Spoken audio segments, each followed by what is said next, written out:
In a world drowning in noise, where truth is often buried beneath layers of propaganda and misinformation, there's a need for a different kind of a network of creators that cuts through the clutter, that doesn't shy away from tough topics, and that delivers the unfiltered truth. We are Trim Radio Network. We are creators, we are innovators, we are investigators. We're the ones who aren't afraid to call a spade a spade.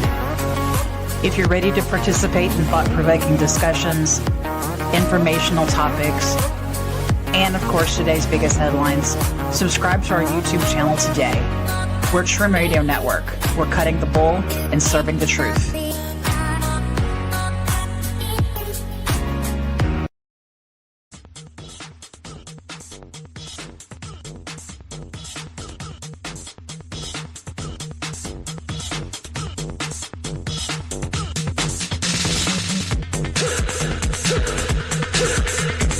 Take the red pill, take the blue pill, take the red pill, take the blue pill.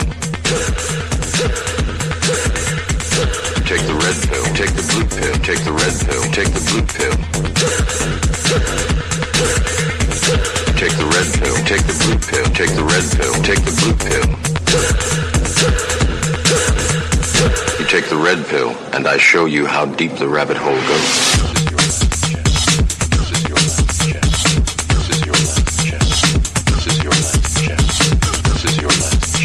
This is your last chance. After this, there is no turning back. You take the blue pill, the story ends. You wake up in your bed and believe whatever you want to believe. You take the red pill, take the red pill, take the red pill, take the red pill, take the red pill, take the red pill, take the red pill, take the red pill. You stay in Wonderland. You stay in Wonderland. And I show you how deep the rabbit hole goes. Now, from the northeast quadrant of the United States, it's the Red Pill Reality Show with your host, Riscalla. Saturday nights from 9 p.m. Eastern until midnight on the Trim Radio Network. You can join the conversation in any of our chat rooms. And now, without further ado, your host, Riscalla.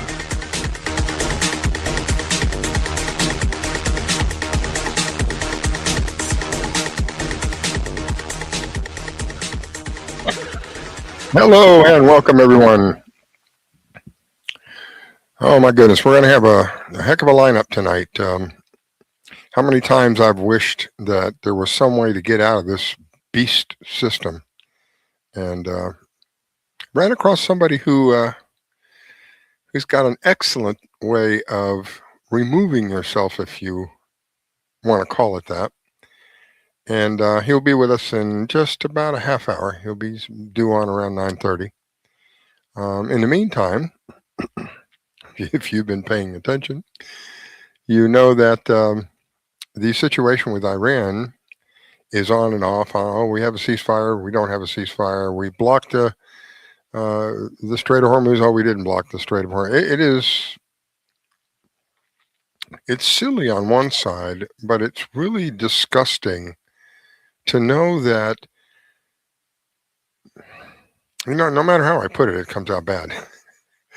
To know that we got into something we should have never gotten into. I mean, we have people in the intelligence agencies saying that Iran was not a direct threat to us. The threat was to Israel. And the world is witnessing Israel continuing in its genocidal practices as they have now pretty much leveled Gaza. There's not anything left that I can see. Moved into Lebanon, working on part of Syria, and announced that they may be going after Turkey. This is the Greater Israel Expansion Project. As they expand, they take people's homes and their land, all because of what they believe in. So if I moved into your neighborhood and I believed in a religion that said I can take anybody's home whenever I want because I'm a chosen one, how'd you feel about that? I come to your home, I stand on your doorstep, armed to the teeth, tell you to get out, And you say, well, this has been in my family for generations. Get out or die. That's your choice. That's been going on for, gosh, since 1948. Do the math. It's 52 there and 26 here. It's at 88, 78 years. Started with 1948, started with displacing tens of thousands of Palestinians. Just because, God said this is our land and you got to get out. I wonder how many people know that there were Jews living in Palestine. Yeah. There were Muslims living in Palestine. There were Christians living in Palestine. Prior to all of this insanity that they have brought forward, there were little skirmishes here and there. I mean, what happens in that kind of thing. It was nothing like what we're seeing. Nothing like what we're seeing today. Not even close. Not even an eye blink's worth. So in 1948, when Israel was considered a state, well, they took the land from Palestine. I've had people tell me there is no Palestine. There was never a Palestine. All you got to do is go back and look at maps. If you have an encyclopedia prior to, I don't know what the year would be, but we had so that was probably 80. I think ours was in 80, and it said Palestine. It said Israel and Palestine, both. Well, now there is no Palestine. Now they want you to believe Palestine never existed, and then it's Israel. And our country, for some unbelievable reason, has to be loyal to these people. After they have shown that they don't like America. I got news for you. And if you think that that's just my opinion, that's a fact. If you go back to 1967, I think it is, there was an event that happened during that time. The Israelis were fighting the Egyptians. And one of our ships was a communication ship primarily, was in international waters listening to what's going on, minding their own business. And out of nowhere, Israeli jets come flying in and begin an attack on our ship that is flying an American flag. And they continued with that attack relentlessly, attempting to sink the ship. But they failed. Thank you, God. And when these sailors came back, and I think it was 30 or a little over 30 of them were killed during this little event, they were told to keep their mouths shut. They were forced to sign NDAs. They were told that if they spoke about it, that they would end up in prison. Thanks to Lyndon Baines Johnson, the president at the time. That's just one. I'll give you another one that comes to mind. I'm sure you've heard the name Ghislaine Maxwell. If you haven't, I'd be surprised. But Ghislaine Maxwell was Jeffrey Epstein, which is another name that you should be aware of. She was his Girl Friday, if you want to call her that, his girlfriend, his little pimp. Well, her father, Robert Maxwell, I think, I may have the first name wrong. Well, he decided to steal secrets from the United States. And what secrets did he steal? Nuclear secrets. Took those secrets and sold them to Israel. And what did Israel do? Right off the bat, they sold them to, I believe it's Russia. Our buddies, our pals, our allies, selling our secrets to the Russians. That's how much they like us. This, I could tell you over and over and over, so many things that they've done that just shows their true colors. Go on YouTube and look up Christians visiting Israel. Watch how they treat Christians. Spit on them, throw rocks at them, curse them. The churches that are there, the few that are left, they urinate on the walls. They will tell you they are God's chosen. And I agree. They are God's chosen. Just not the God of Abraham, the God of this world. If you don't know who that is, you need to do a little digging, a little spiritual research. But that's the children that are chosen. They are chosen by the God of this world, and they act as the God of this world. Relentless murderers, relentless with no mercy, shooting children, primarily in the head. And when you ask some of the people there, they're so filled with hatred, and you ask their opinion. I saw a video of a lady who was asked, what about shooting children in the head? You know what her answer is? They're Arabs. They're Arabs. And they'll grow up to be terrorists. So let me give you a little scenario. Go back to, you're in your home, you're minding your own business, life is going on, and all of a sudden somebody knocks at the front door, hey, get out or die. What do you got? You're not armed. You're not prepared for this kind of thing.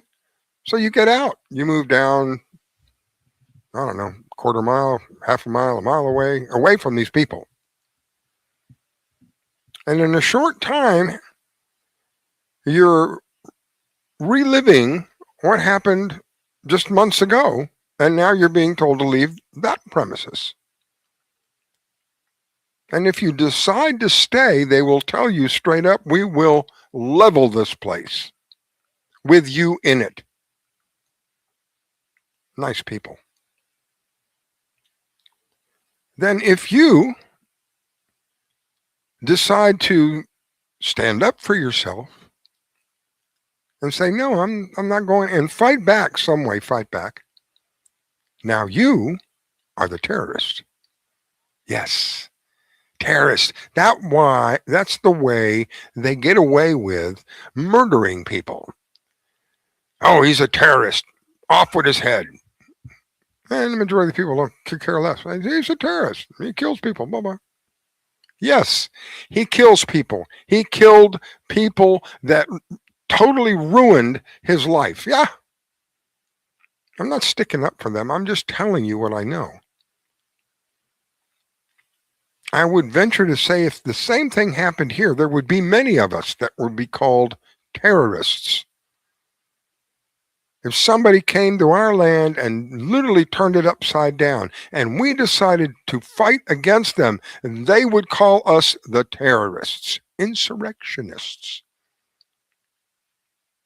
Any kind of a label that would justify extreme violence against us. And that's what you have going on. I wonder how many people know that Israel bombed 6 countries. 6. Within the last year and a half, I think it is. A little here, a little there. But they're defending themselves. None of these countries attacked. They just defending themselves.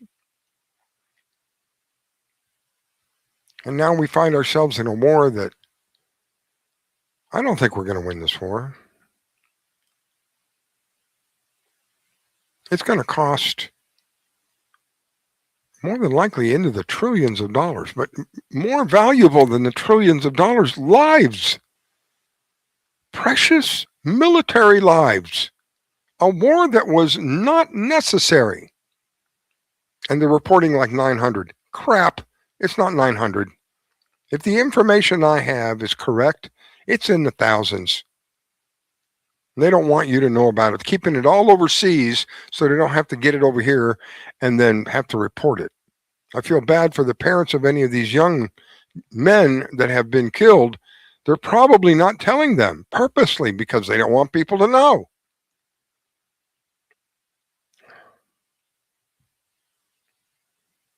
And when I ask questions to people who voted for Trump,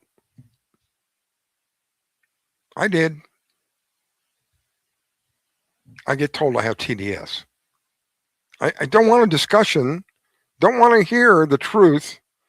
I don't know, things like, well, gee, I remember him saying, no, I may be wrong, but I believe I remember him saying there will be no new wars. I remember him saying he wants to be the president of peace. Peace of what?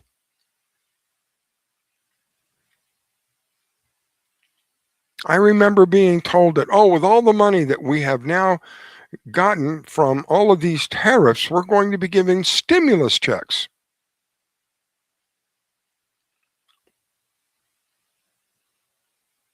I seem to remember him saying prior to being elected, when I am in office, I will release all of the Epstein files. I will release all of the JFK files and some other ones. I don't recall which ones. He probably about 80% of the JFK files, probably 5 or 10% of the Epstein files. So much for transparency. I'm learning that his sons are heavily invested in different industries that are related to war, millions of dollars, and then approximately 100,000, approximately 100,000 people made an investment into a Trump phone and paid, I think, $100 as a deposit, and they can't get their money back, and they're not getting a phone.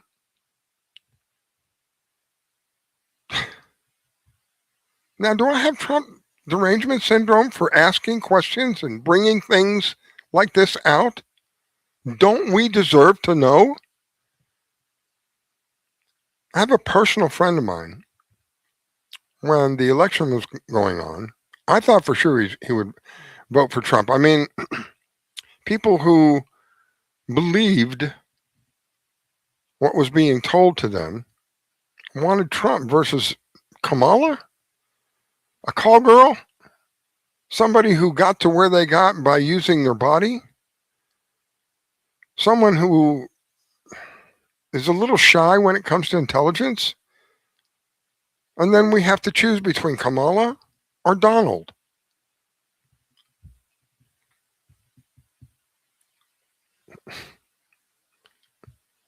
So when I begin to ask questions about Donald, I get labeled as an anti-American, number one. The other thing was that, like I mentioned earlier, TDO, he's got TDS overload. That's what it was, overload, TDS overload. TDS overload for asking, listen, this is an extremely dangerous situation I see us in right now, because people are almost like in a cult. It doesn't matter what this guy does. They refuse to recognize that it is not proper or it's not right. What am I talking about? Let me give you an example. A portion of the Epstein files has been released. We've been pressuring for more of the Epstein files to be released. Rightfully so, because the people that are mentioned in the Epstein files are so vile and so disgusting, they need to meet justice, and it needs to happen swiftly. But instead, what we're getting is roadblocked right, left, and center, primarily by the president. He tells Marjorie Taylor Greene that he doesn't want them coming out because it would harm his friends.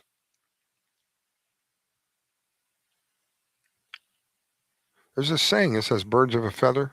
You ever heard that? Birds of a feather flock together, fly together. Somebody got mad at me for me allegedly. I said he's in the files. I've read it. There are at least 2 different girls that gave testimony. One was, I think, 14 and the other was 16. Teenagers, underage, children who gave sworn testimony that they were forced to have sex with both of them, both Jeffrey and Donald. And when I mention that, oh, you got TDS, you don't believe them, do you? Oh my God. Why would they say such a horrific thing? Now, I think about the people who say Iran is this horrible place, death to America and death to Israel, right? And I've said this several times. I know it's repetitive, but think about this for a moment. Did Iran wake up one morning and just say, hey, it's kind of boring around here, you guys. We got to do something. I got it. We're going to start chanting death to Israel. We're going to start chanting death to America. You don't think there was a reason for that?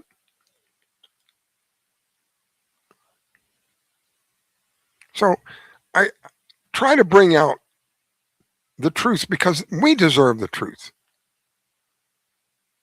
We've earned it. Especially us that have served this country. And when we speak the truth, to be told that we're conspiracy theorists or that we have a Trump derangement syndrome, we have a hatred towards the president. I don't have a hatred towards the president. I have a hatred to what's going on. I have a hatred towards the acts that people did to innocent children.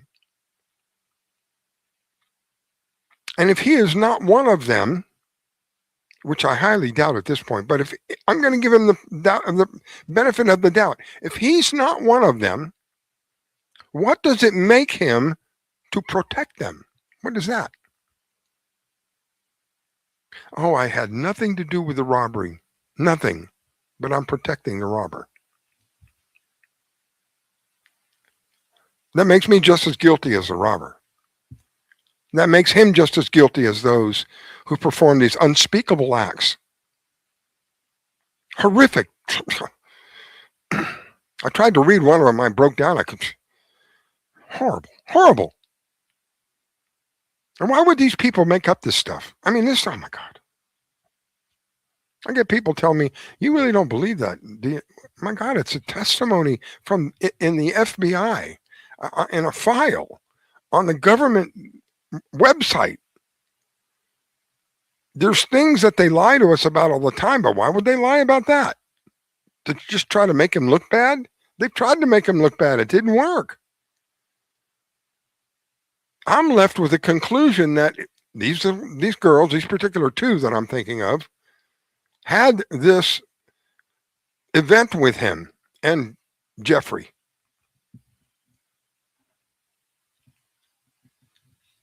And he's done everything he can to buy him off, or NDA, a non-disclosure.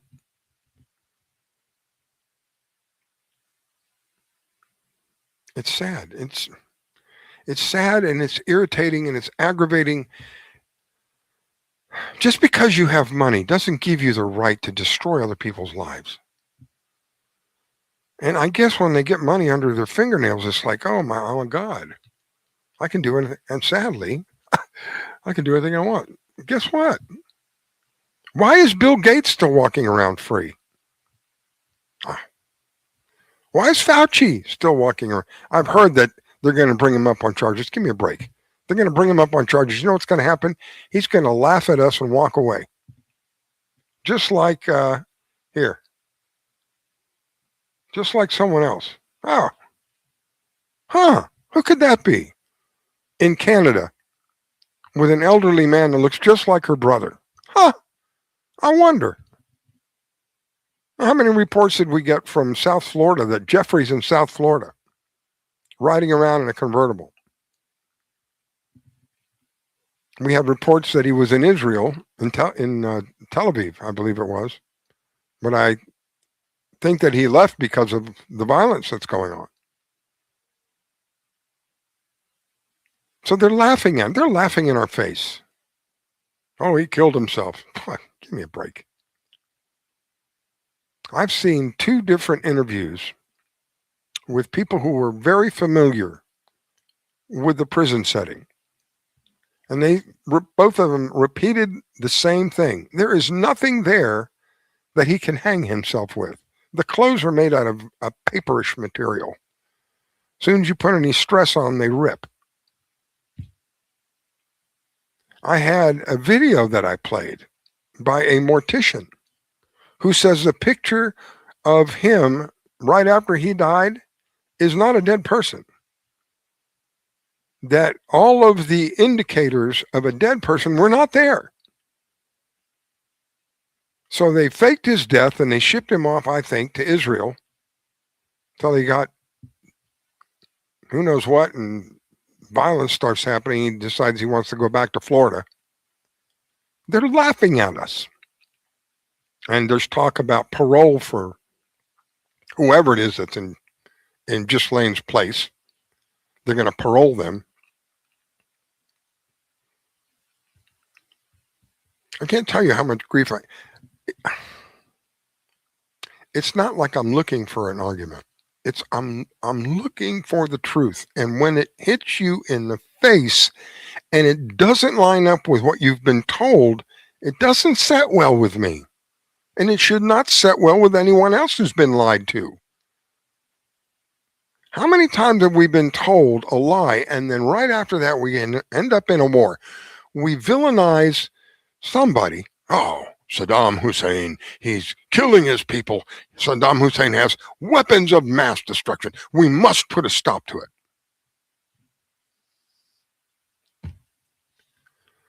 We're still there looking for these weapons of mass destruction.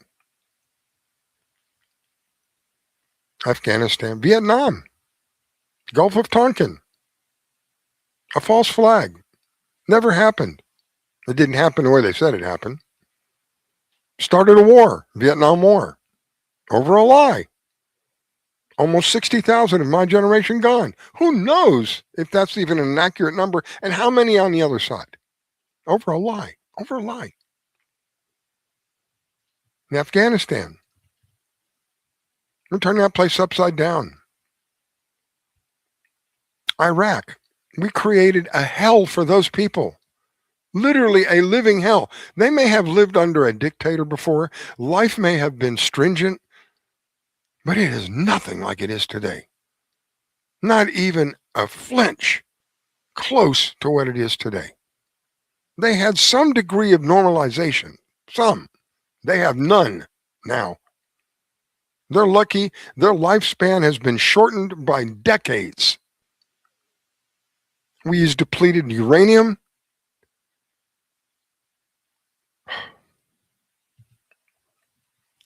We got bored with Iraq, and what happened? We decided we were going to go to Libya. Why are we going to Libya? Oh, he's a terrorist. He supports terrorism. Have him murdered before the whole world. Have him murdered. Got a little bored there and decided to go to Syria. What do we hear from Syria? Bashar al-Assad is now gassing his people. It's the same thing over and over and over, and everybody falls for it. Well, we have 30,000 to 40,000 people that Iran government killed. Please. It was more like 3,000, and 400 of them were police officers. Why would Iran kill their own police officers? And what they found is that it's Mossad agents dressed up as the Iran Republic Guard, and killing people. Why? Because they need to stir everybody up. Mossad's modus operandi, war by way of deception, something similar to that. It's relatively accurate. By way of deception, make war, something like that. And that's what they do. There are so many people that are blamed for something that they did. There are people who believe they were totally involved in 9/11. I'm one of them. And everything that we're going through today is because of 9/11. Right after 9/11, we had the Patriot Act. What happened in the Patriot Act?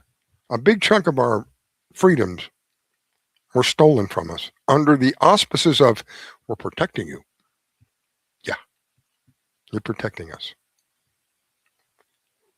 All right, I'm going to take a break. I should be seeing Kelby here in a moment.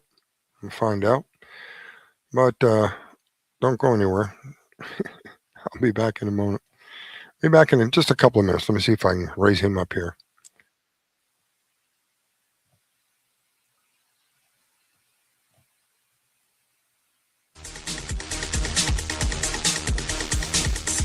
You're listening to the Red Pill Reality Show. We'll be right back. Take the red pill, take the blue pill, take the red pill. I can't help but look around and feel like things are getting out of hand. We've been told to trust the science, but the science just doesn't make sense. They say it isn't mandatory, but they also say your jab or your job. But if it doesn't stop the spread, it makes it feel like this is just a facade. What about the healthcare workers? What about the frontline nurses? How quickly we forget that they were working 18 hours a day. What about informed consent? What about due diligence? It seems a country that I used to call home is surely slipping away. I can't help but look around and feel like minds are slowly starting to change. Cause even if you're triple vaccinated, know that segregation isn't the way. Freedom is a choice and it's available to all if we choose. But first things first, you gotta turn off the news. Yo, what about the healthcare workers? What about the frontline nurses? How quickly we forget that they were working 18 hours a day. What about informed consent? What about due diligence? It seems the country that I used to call home is surely slipping away. If you're late to the party, there's plenty room at the table. This side don't discriminate. I'm calling on every single man, woman, child if they're able. It's time to take the streets and liberate. But please don't be a part of the problem, staying willfully ignorant, cause there's just way too much at stake. Yo, it's okay to change your mind, you can admit you were wrong, cause where there's perfect love, there ain't no shame. Heavenly Father, show me what I don't understand yet. I got my marching orders, I don't fully know the plan yet. Hold on to my Bible before bed, no it ain't banned yet. Did you know the makers of the vaccine make the Xanax? I would never lean on corporations for morality, cause they put their profits over people for their salaries. Know they wanna make you bend the knee for your normality. I know you feeling all alone, but in reality, there's way more of us than them. There's way more of us than them. There's way more of us than them. There's way more of us than them. There's way more of us than them. That's the truth. There's way more of us than them. There's way more of us than them. There's way more of us. There's way more of us than them.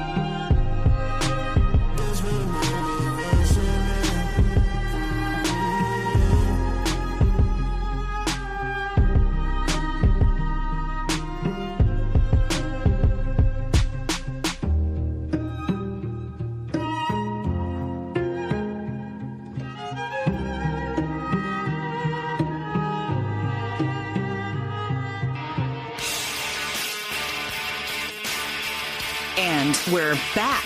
Hope you didn't go too far, because we have more interesting and thought-provoking information for you coming up on the Red Pill Reality Show.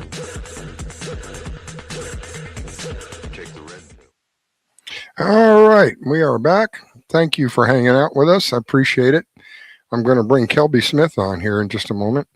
And those of you who saw some of the posts that I put up, if you got questions, put them in the chat room. If I can get we got chat rooms going. I'm just checking to see. We are live on Rumble. We're live on YouTube. We're live on LinkedIn. We're live on Facebook. So if you're in a chat room and you only see like 4 or 5 people in a chat room, there's a lot more listening. It's just that's how many's in that chat room. So if you have any questions, any comments, please feel free to put them in the chat room. I'll pick them up and we'll pass them on. In the meantime, it is my pleasure, it's an honor and a privilege to present to you Mr. Kelby. How are you, sir? I can't hear anything. Uh-oh. You may be, let's see. I'm working on my speakers right now. I can't hear anything.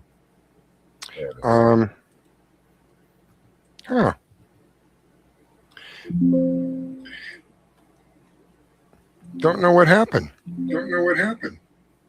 Yeah, go ahead. I'm live. I'm good. Okay. All right. Well, welcome. I am so grateful that you're taking the time to share with us tonight. Brother, I appreciate you having me on your show, man. Thank you very much. So let's start off by, I have told the people in some of the posts that if you want to, quote, divorce yourself of the system, that I'd have somebody on tonight who might be able to help them do that. And so if you would, by starting off, tell us a little bit about the background, how you got involved. I watched the video, but I wasn't going to play the whole video for the listeners. So give us a little background. Absolutely. First, my name is Kelby. I hold a real estate broker's license in the state of California. I've done transactions for loans, private, public, real estate, private, public, for the last 25 years. Somewhat an expert on the titles to which we'll be talking about today from the standpoint of asset protection for your home and how they stole the wealth from America. That old adage, you're going to own nothing and you're going to like it. I'm going to give you the answer why I believe they believe what they believe and brought it to a reality right underneath our noses. But I spent predominantly my life in business. I've had thousands of employees and businesses, and I've ended up in an environment where I was very successful, and I just started questioning a lot of things in 2006, 5. I questioned 9/11. I started, doing the same thing that, the obvious truth seekers do. And some stuff just ran across my desk, and I spent about 6 months studying it, and I couldn't refute it. And I spent the next 4 years vetting it, and then I started His Advocates. Trust me when I tell you, we are a self-supported ministry. This isn't something I sought out to do. I've always been in my own place from a business standpoint. I've been successful at many things, and I've also lost everything many times. But at the time that I started this ministry, it was about 2011, and I ran into some people that talked about state citizenship, and I started seeking out the gurus, if you will, in the industry, and I started meeting them and paying them to sit down and basically figure out what they know. And they knew a lot. They knew all the basics of what I've needed to find out, and ultimately wrote a book on which I think you have a copy. What does it mean to be an American? And this book has all the Supreme Court rulings that tell people we're not crazy, to think what we think, and that our founders were not United States citizens, and that this idea of sovereign citizen is nothing more than a way to try to hang on to their control. And so we started playing around with this. We started using passport applications to self-identify as a state citizen, and we started telling them under the pains and penalties of perjury we were not U.S. citizens, we're state citizens. And if you understand what that basically means, it means you're on the creditor side of the system. You're not on the debtor side of the system. And they started approving them.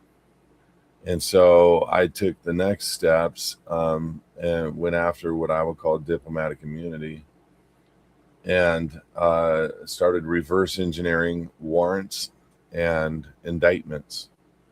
And they were common in many different areas. And one of the areas to which they were common in is proof that they could show that you were holding an office of the U.S. citizen, meaning, and I'll explain it like this. We're all born, quasi-free. I mean, unfortunately, in this century, the parents did not know that their marriage license was going to cause the Supreme Court to say that the product of the union, meaning your children, belonged to the state. The secondary thing to doing that is they get the mom to sign on the live born record, transferring the kid to the state. They create an abandonment certificate and put it into the public, of which I'll be more than happy to explain it and prove all that I am saying for any record, and to show any person in the law where they can find this information. All I have to do is ask. But we have this thought process, we're a free nation, and the reality is you're not free unless you've made a proclamation. And it starts with the Department of state of being. Literally, state has multiple definitions in Black's law. One of them is body of people. Department of Body of People. That's how you would say it for you if you're trying to be a true American, a true state citizen. The all capital letter definition of state is community of persons, artificial persons. And what I mean by that, birth certificates that are the U.S. citizen that we hold in office to. And this is how it works. We take the abandonment certificate as a young man or woman, and we go into the Social Security Administration when we were kids, and we said, we want a Social Security number so we can work. They give us an employment ID number, which is what a Social Security number is, and to the United States. And we take that, and we're really proud, and we go and get our first job called driver. And we apply for a driver's license. Then we take that and we go and apply for a job through the IRS called taxpayer. Literally, if you read their forms, you'll see what I'm saying is true. Meaning when you sign on a 1040, you're saying, I agree I'm a taxpayer. I agree I am a person. I agree I'm these things.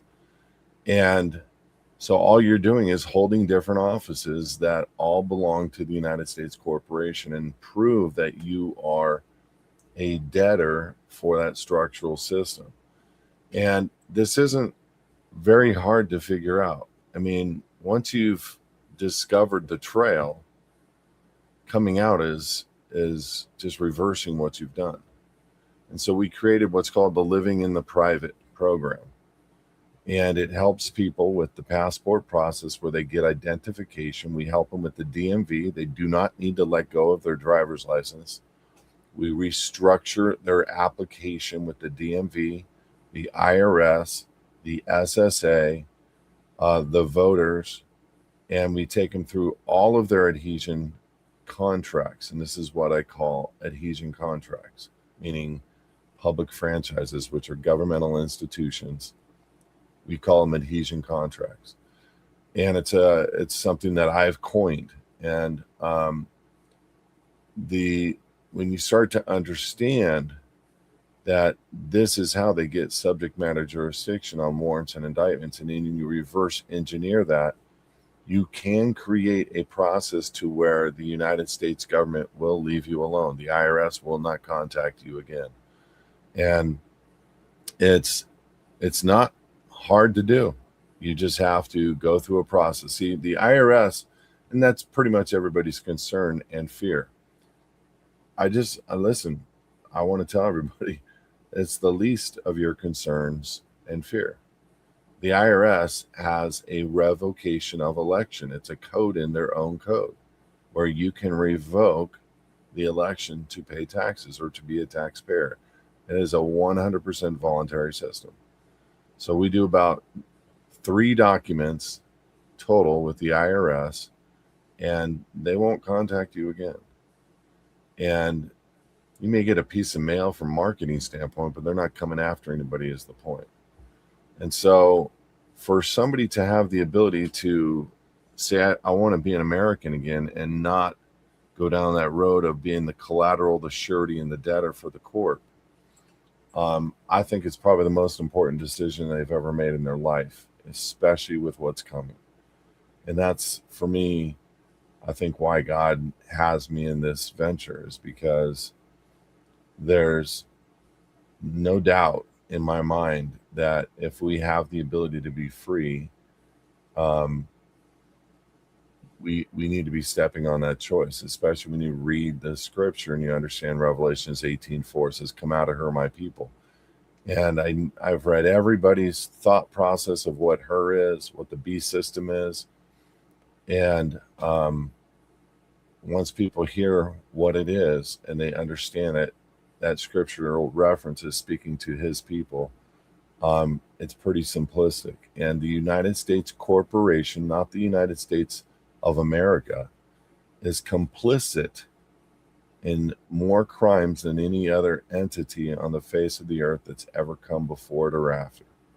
And this is why Revelations 18:4, in my opinion, says, "Come out of her, my people, lest you will be judged for her sins." And that's just a fact. When you understand that there's no other entity that fits the model of the whore all the way across, like the U.S. Corp. Now, I'm not saying United States of America. Hear me out. I'm saying the United States Corp., which is the representation of this society today. And we've helped tens of thousands of people over the last 16 years. And we've probably helped 30, 40,000 passports. We don't know exactly how many. We did a lot of free stuff in the beginning, giving a lot of information out to people and helping them along. And we just didn't keep records because it wasn't necessary. Now we do it for people, and we do the process entirely for them. And it's an honor to be able to help people, but it's a lot of work. And we have to walk people from beginning to end through the process. And once they get to the other side, they have a structure to which they can do business through. We create foundations, unincorporated business trusts. We create all kinds of structures that allow people to conduct business through. We wipe them off the face of the earth with any IRS. We asset protect everything that they have, their homes, their cars. And we don't let the IRS ever collect another dollar if they're in an existing IRS issue or situation. We untangle that. The element of does it work 100% of the time. And we've been a public ministry business, if you will, for going on 16 years. We don't have any complaints. And we do what we say we're going to do. And that's the bottom line. But there is a lot of counterterrorism, if you will, in our industry, and it's going to get worse with AI and trying to come and take over the ideology of what is freedom. And they've created these terms like American national, like state national, like state or national of the United States. And all those terms, and I've proved it over and over, are synonymous with U.S. citizenship. And so we spent about 8 years just putting together the pieces of this book. What does it mean to be an American? You can buy it on Amazon, or you can get it for free on hisadvocates.org. And we would suggest everybody get out there, jump on it, read it. It takes about an hour and a half to read. Once you do, there isn't a single friend, an attorney, anybody that can say anything that you do not have the right to do what we say you can do. And that's what separates us, is the law supports everything that we do. If I can ask a couple of questions of you, obviously one of the major benefits is getting away from the IRS. That's in. I don't think you can put a price on that. But what happens? So you mentioned the driver's license. I'm getting a little feedback. You mentioned the driver's. So we still hold the driver. If I have a driver's license issued by the state or whatever I'm in, I still have that driver's license. We give them a choice. They can let it go or they can keep it. Once you get to understand that, and I'll be more than happy to read it to you live for everybody so they understand the law. But I come from a background of helping people with foreclosures. We've gotten multiple properties free and clear for people. It's not something I would actively do because there's so much negativity in that. It's so much corruption in courts that I don't want to do it anymore. But I put out there a 9-hour chain of title training to help people with the best remedies for foreclosure prevention. But we ended up realizing that with people, that we don't want people to make the assumption that they have to become this crazy person with no license in their hand and getting pulled over by law enforcement. So when you understand foreclosure prevention, they steal homes through a process called an administrative process. They've created a private side, and this is through the federal rules of procedure. This isn't me. Where when when a bank sends a letter, here's my bill, and then nobody responds. Then the bank sends a notice of fault, and they said you owe us this money now, and then they send a notice of default. Then they send a notice of sale. And then they sell the property on the courthouse steps. They don't sell it inside the courthouse. They are doing a lawful, not legal, or excuse me, let's reverse it. They're doing a legal, not lawful administrative process to steal somebody's property. And what I mean by that, under the color of law, they've created a structure that allows them to steal property through an administrative process of faulting and defaulting.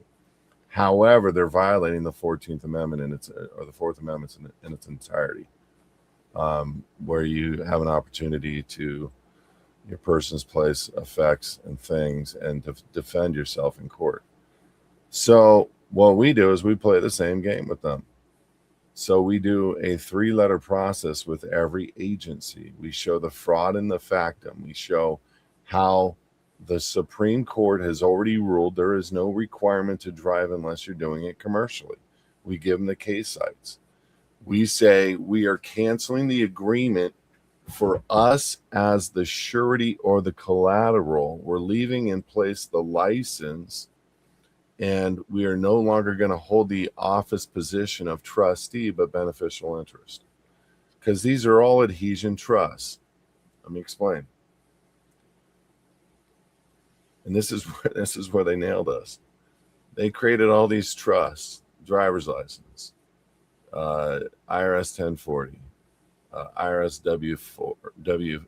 W4, and then they give you a W2. They create all these trust indentures that they are the trust, they are the grantor, they're the beneficial interest. All you got to do is read it, and then you come on and sign. Oh, I want to be the driver. I want all the liability on the back of this trust indenture. Nobody countersigns it. They just give you a plastic card saying driver, and now you hold this office to which you have liabilities as the trustee. So we switch the position in law of liability, meaning trustee, through a non-judicial process, 3 letters, notice, opportunity to cure, certificate of fault, and then ultimately a certificate of default. When you do that, and then you put that into the public, and then you serve them with constructive notice with your fee schedule, you are in a private side administrative process now that is called a court of record. And that can be brought into any federal case, any state case, and you could effectively have lawful standing, which is what we have done multiple times through many, many different measures. So, or you can just cancel the driver's license and say, I don't want it anymore and leave me alone. Some people elect both sides of that. In the example of, I don't want the driver's license, I won't have it anymore, and you go out and drive and you get caught, they pull you over. What if you say, first of all, I get this sovereign citizen. To me, it's an oxymoron. There is no such thing as a sovereign citizen. Either you're sovereign or you're a citizen. You can't be a dog and a cat. It's either you're a dog or a cat. Do you agree or disagree with that? Yeah. So I don't play that game. Like, I hold a driver's license. I don't need to play the game. I play the game of proper understanding that it is an adhesion trust, number one. Number two, I don't want to be the trustee of that anymore. Since I'm the only one that filled it out and I'm the only one on the document, I can alter the document to my benefit, meaning I can remove my signature off the original document, which is what we do. Mm-hmm. And we keep the document in play for the birth certificate. And they don't know how to answer this stuff because it's truth. And the second they answer this stuff, trying to argue it or deny it, is when they lose. And so the only thing that we're doing, and again, if you're not going to have a license, and there's all kinds of things that successful people are doing on the side of the road, but I don't play that game. But people generally that are driving without a license get in trouble. Series of problems that they have to deal with on the side of the road. Yeah. Why play that game if you don't have to? Yeah. Now there's the reason. Forgive me. The reason I was asking is, by retaining your license, is that not agreeing a continuous agreement in the debtor side? No. The reason is because, remember, it's an adhesion trust. You've canceled out every element of the agreement.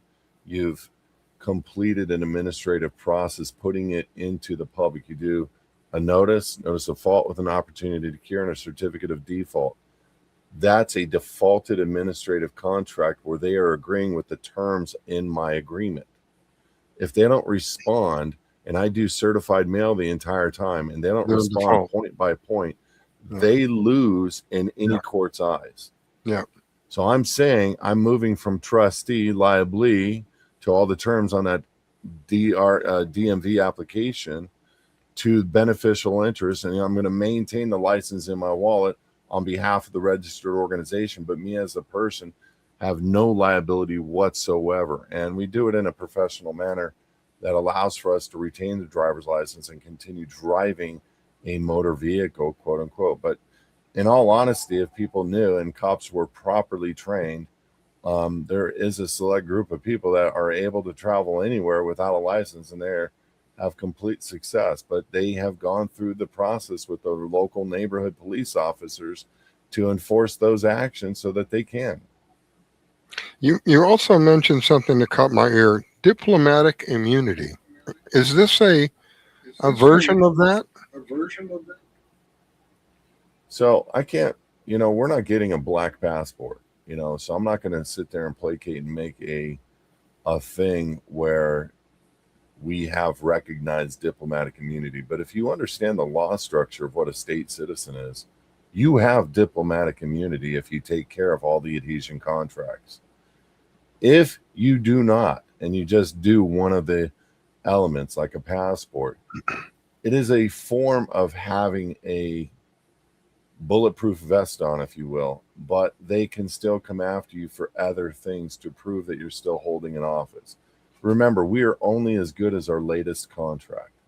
And so anytime that we have an ongoing continuous agreement that we haven't properly effected an administrative process over, that is something that they can hold over on us. But they have to have a 3 contract rule. So you read warrants and indictments. This is kind of how they sound. I saw such and such person checking personal mail at such and such address. I went down to the postmaster. Postmaster says such and such person receives personal mail at such and such address.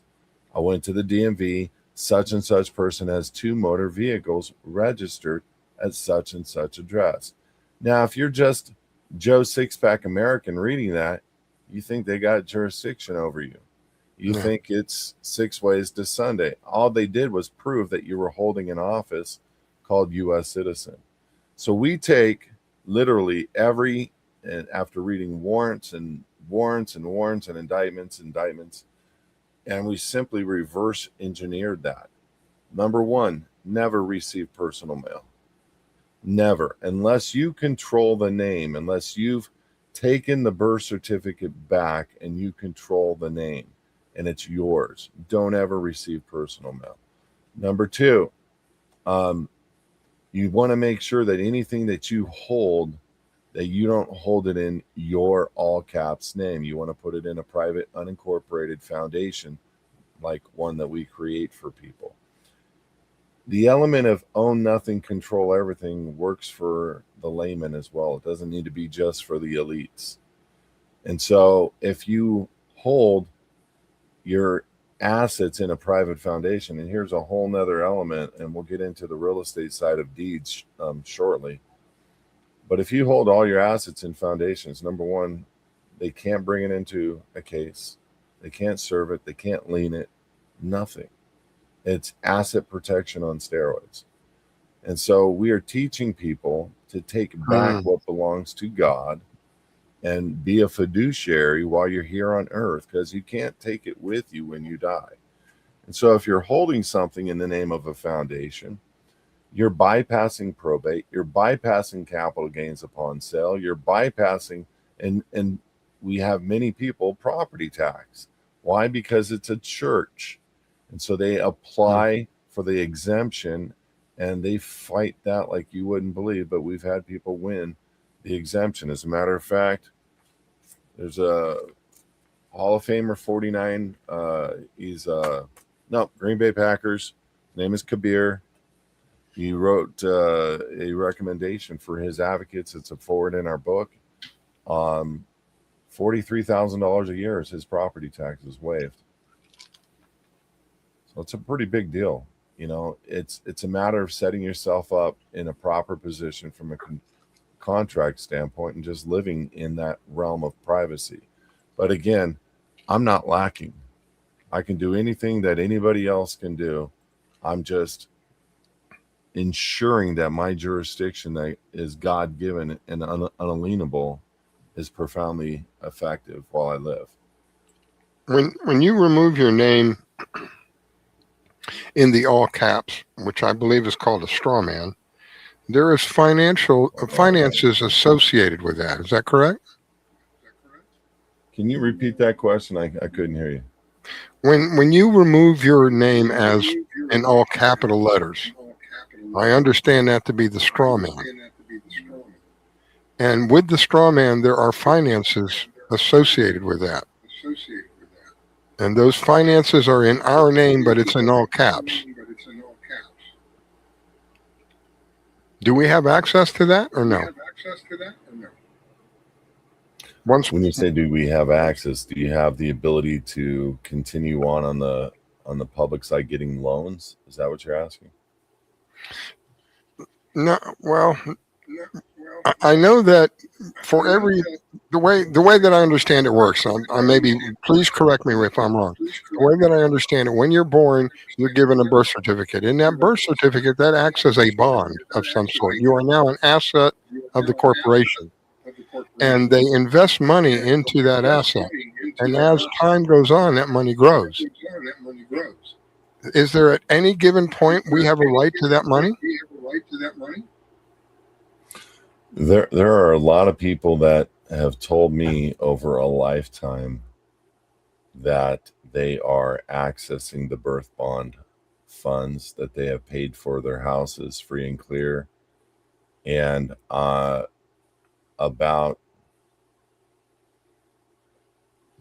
15 years ago, I would say there was potentially a reality for some people that knew how to do a process that could have been very real.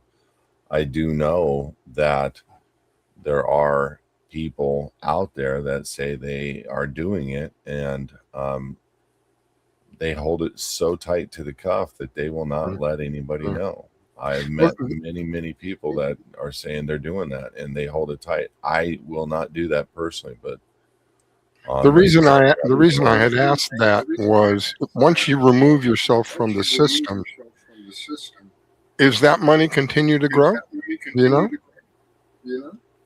They still it's their continue. birth certificate. Yeah, Oh, it's I their see. birth I see. certificate. They still Okay. monetize it. Yeah, 100%. It's not yours. Yeah. You know, just because your name or the reflection or the what looks like your name on that instrument doesn't mean it's yours. You know, that's something that we have to really get clear for ourselves, is what is ours, what is theirs. And they created the live born record. Your mom gave you away because of the, and listen, this is a hard topic for people to swallow. And the first time I heard it, I said, that's bullcrap. Yeah. I know. And I said, the guy I heard it from, I said, you're lying. And he said, hey, brother, all you have to do is look it up, and you're going to see that the law supports what I just said, meaning in marriage license, that literally there's a Supreme Court ruling that says the product of the union belongs to the state. Well, that's a pretty big, loosely said statement. But then you look at the live born record and the tricks within that document that the hospital does, and they literally put the mother and father's name on the top, and then in the signature area for the live born record, it has 3 words, and it only has the mother sign. Generally speaking, only the mother signs it. And the words are parent, signature, and informant inside of a box. And the word parent means in Black's law, judicially decreed guardian. The word signature means one who can attest to the validity of the instrument. And informant means one who turns one over.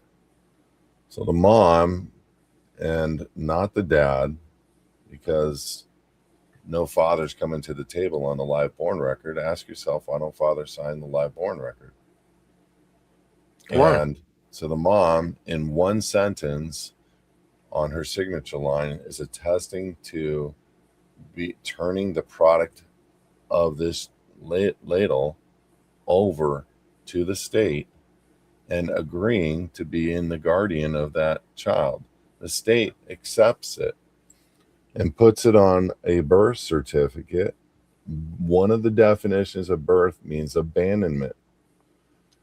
Puts it into the public on 32-pound watermark banknote paper at the county recorder, Pacific banknote paper, American banknote paper.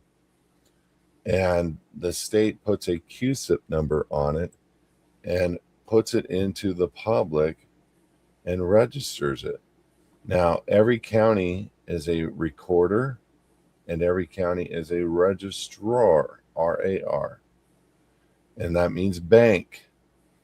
So when these assets, if you go back to 1935 Social Security Administrative Act and read, the state is making money on a per birth certificate basis, per person that they register with the feds. And so it's a monetary thing as to why they do what they do, but it's also a control thing. So they want to get the parents to be licensed for their marriage when 100 years ago that didn't matter. Yeah. They want to get the parents to register their children, and they try to make that a biblical thing that is a requirement of Christian moms and dads. And the reality is, I That's not. get passports for children with no birth certificate all the time. And you don't need a birth certificate, and you for sure don't need a social security number to get a passport. And once people understand that, now you have a passport issued by the Department of State agreeing, because on our application, we flat out say we are not U.S. citizens.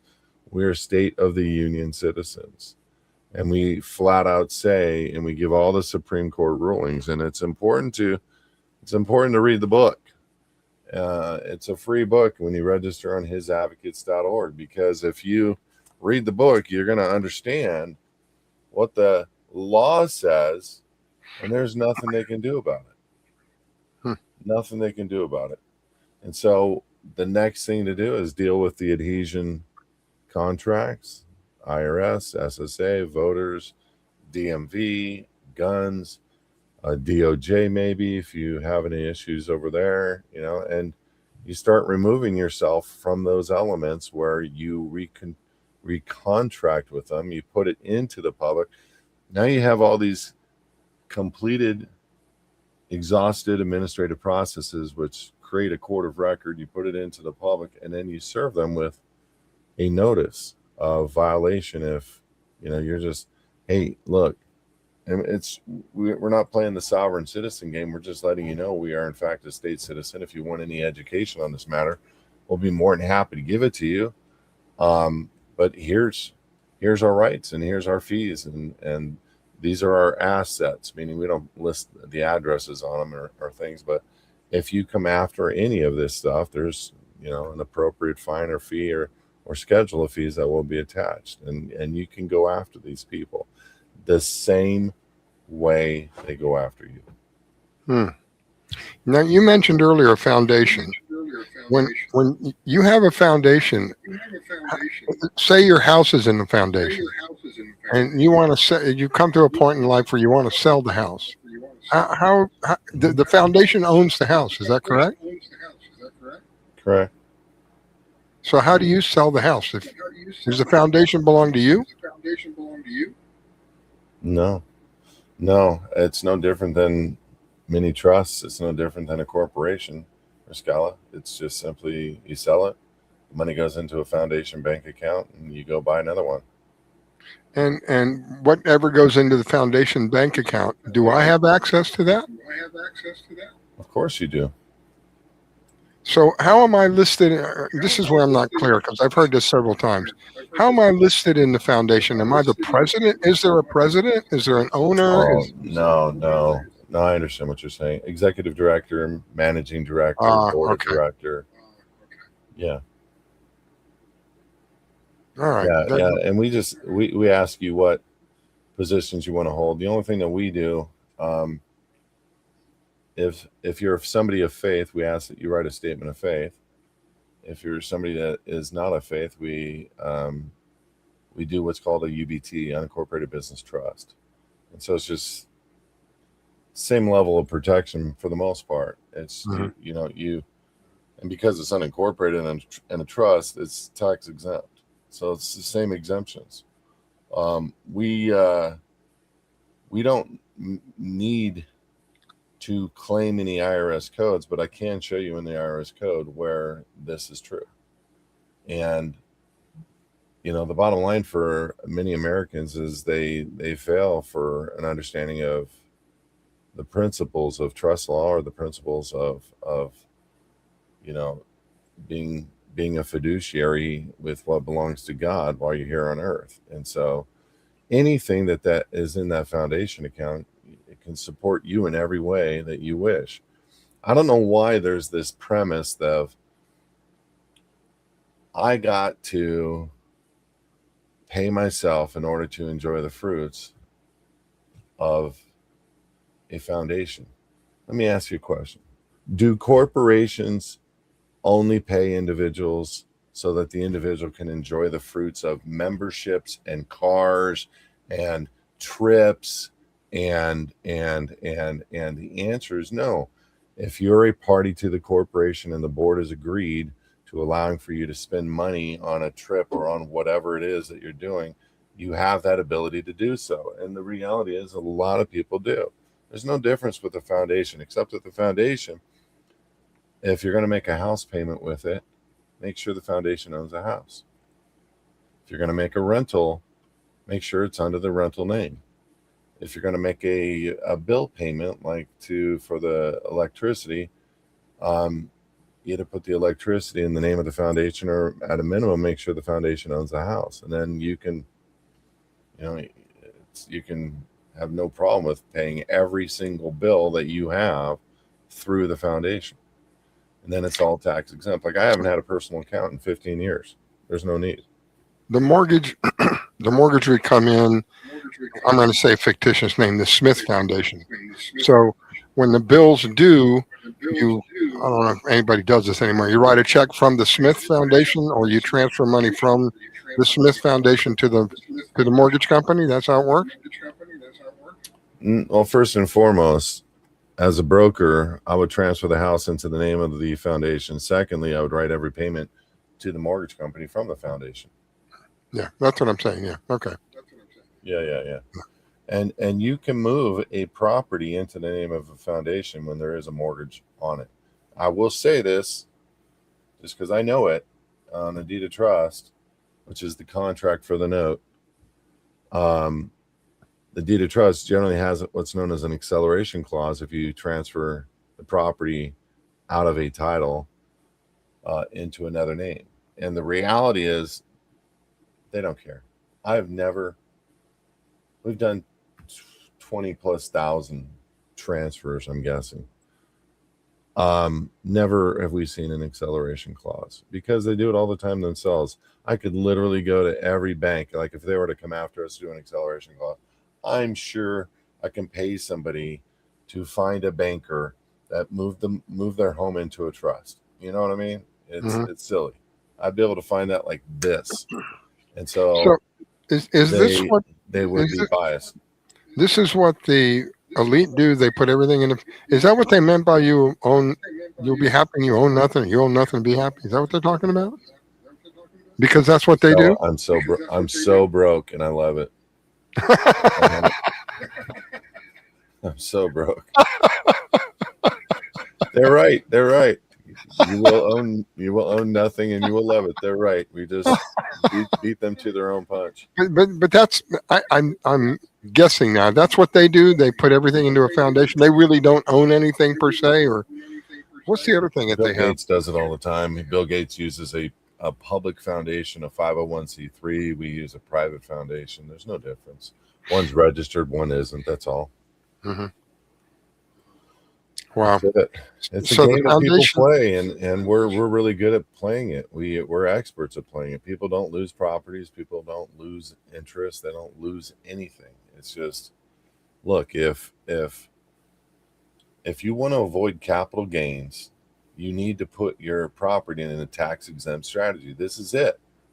You can be a real estate investor with a LLC, having all your buddies dump money into the LLC, put the foundation as the front acquisition for the properties that you're purchasing, call it real estate foundation, whatever. And you can buy everything through the LLC, make real estate foundation the primary member of the LLC, and then go look under IRS code the term disregarded entity. I've never heard that. Come back to me. Exactly. By making an tax exempt organization the primary member of the LLC, you're making the LLC a disregarded entity. In other words, no requirement to pay tax. So you have a public side entity with all your buddies involved, putting money up to buy assets and buy houses, and then you have a private side entity that actually owns the asset, that is the primary member of the LLC. All your buddies that are in the LLC are on the board inside of the foundation, and now you're acquiring properties all over the place in an entity that has no requirement to pay taxes on gains. Wow. Hello. Now What a there's wake a up. bigger thing going on with the deeds, and when you want to start talking about the deeds and how they have been able to trick everybody out of owning anything, and why people are coming to us by the hundreds. I mean, literally trying to change out their deeds right now. It's because they were bamboozled. And the bottom line is, in the 1800s, a deed was done over land. Land was described as metes and bounds. So that was what you were holding. The exhibit of what is being purchased is land. Today, it's a legal description. Today, it's not even land. Today, it's above the ground. Like, you don't have access. When you have a deed with a legal description on it, you don't have access to the ground. You didn't buy anything but the sticks on top of it. What? People don't know this. I'm telling you. Secondly, look. I am coming at this from an expert opinion standpoint with full knowledge of running this past multiple attorneys going, and they were bamboozled. They were like, what? I have California title companies and attorneys telling me I can't record in metes and bounds in California. I do it all the time. The reason I do an old style deed, and there's more to it on the old style deed, I use a foundation instead of a name. I do a deed acceptance. You know, most deeds are not even accepted by the grant, the person who purchases. There's a grantor and a grantee on every deed. Only the grantor is signing the deeds these days, and they take an abandoned deed with no consummated contract and put it into the public, and now the state owns it absolute. Why? Wow. Because there's no father. It's the same principle on the birth certificate. There's no father of the home. Wow. The birth certificate, they don't put the father's name. They just put the mom's name. The mom turns the product over. Belongs to the state now. That's the how same they can, principle. That's how they can take people's children away from them, quote, legally, right? Lawfully, whatever the court term. CPS, yeah. Well, we have a stop on how to stop them, but the bottom line is, don't get a birth certificate if you're getting a new kid, and we do that all the time for people. We support them and help them not get a birth certificate because you don't need one. You're still going to be able to get a passport. You know. I can remember a friend of mine. I went to his house, and he showed me his grandma's Bible, and I can't tell you maybe 20 names. All the births are recorded in the Bible. They were not recorded. 100%. You know, people travel with Amish Bibles all the time. That's it. I have multiple Bibles that are really old, like a couple hundred years. I have a 410-year-old King James. It's one of a few. Wow. And if I told people what the difference is in that book versus today's King James, they would be pissed. They would be pissed. It would shake up churches. Let's just say that. Yeah, there's a lot of manipulation, sadly.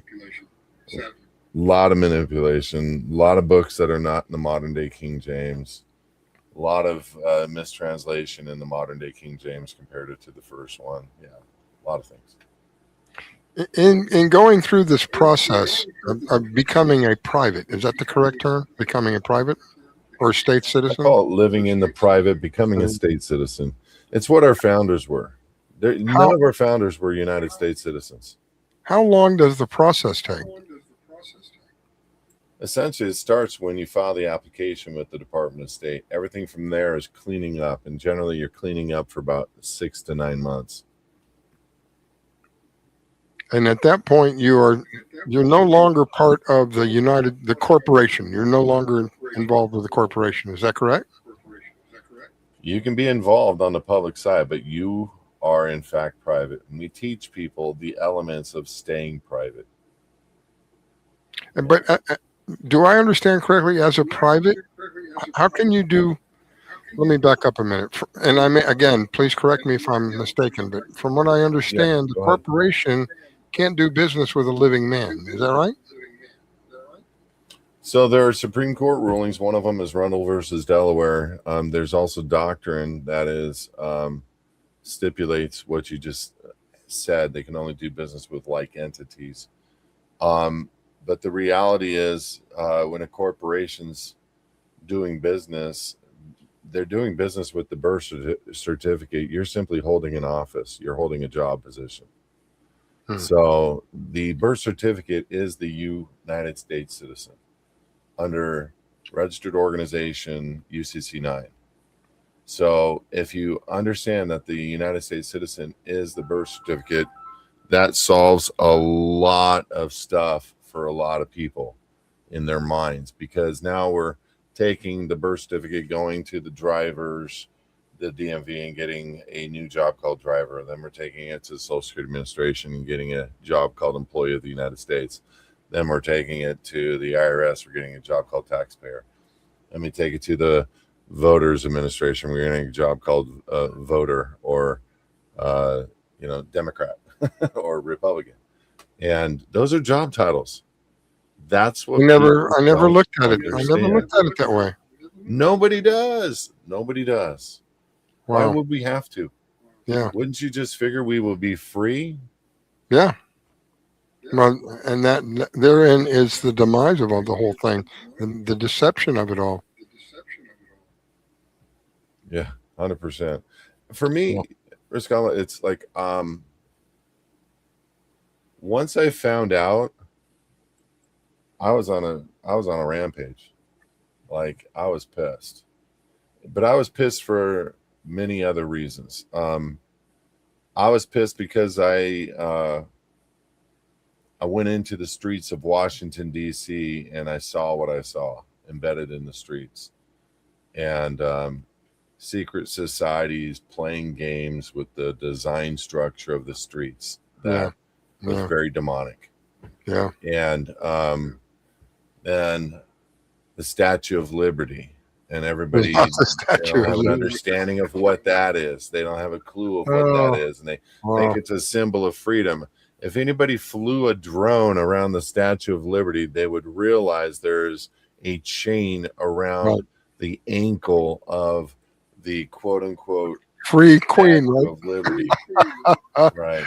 Yeah. So, there's a lot we don't know. We fail for a lack of knowledge. But what's beautiful is we have the freedom built into who we are. They did this, and they labeled it in the Declaration and in the Constitution for their own posterity.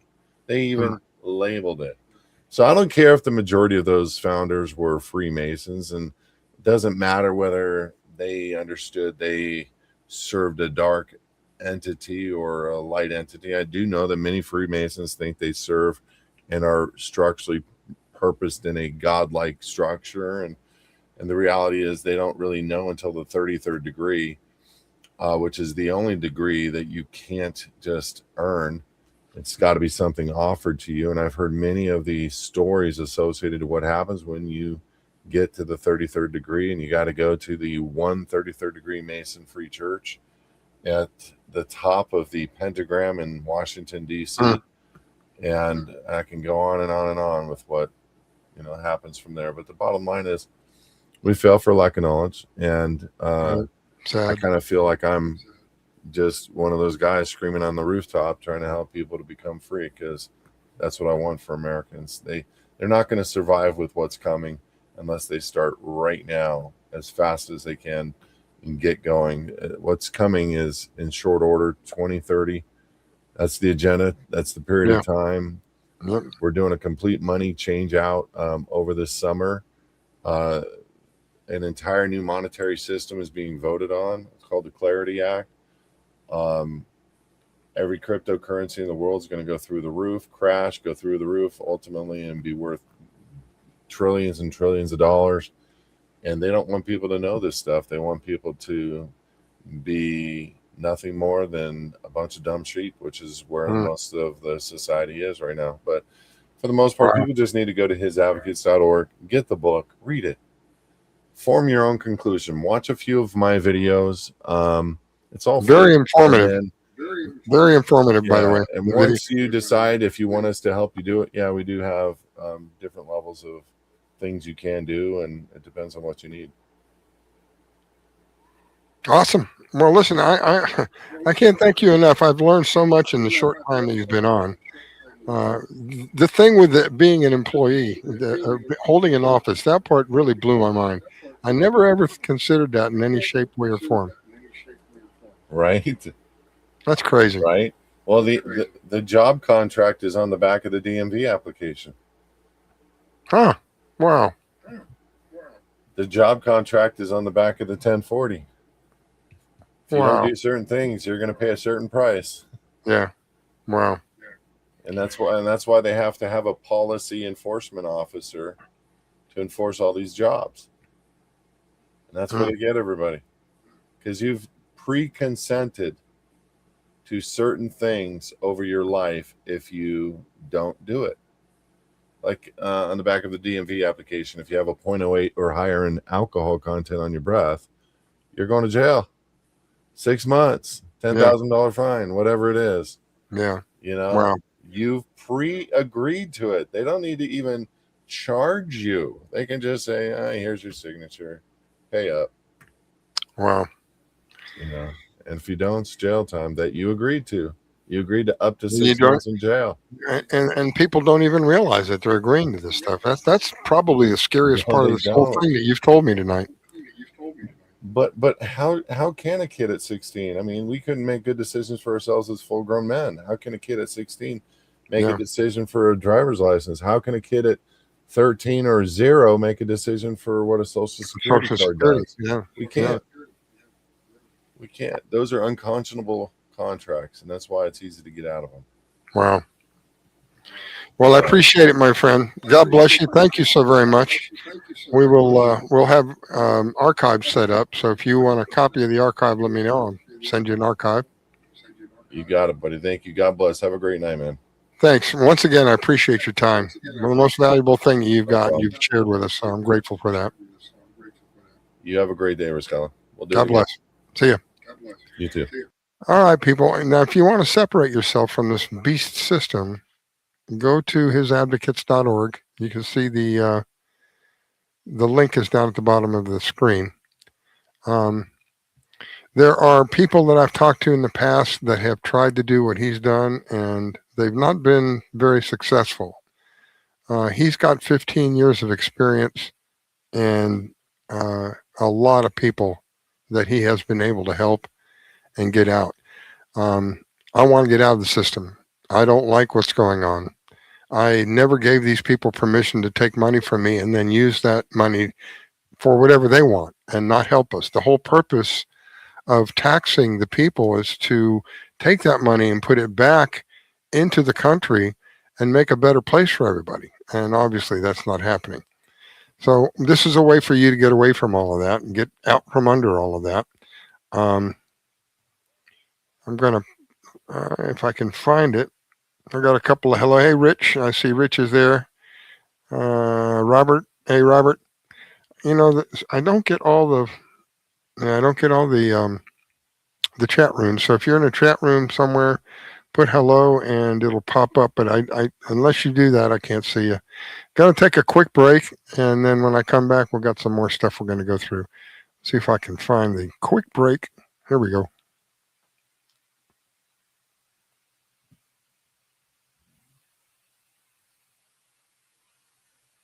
You're listening to the Red Pill Reality Show with your host, Riscalla.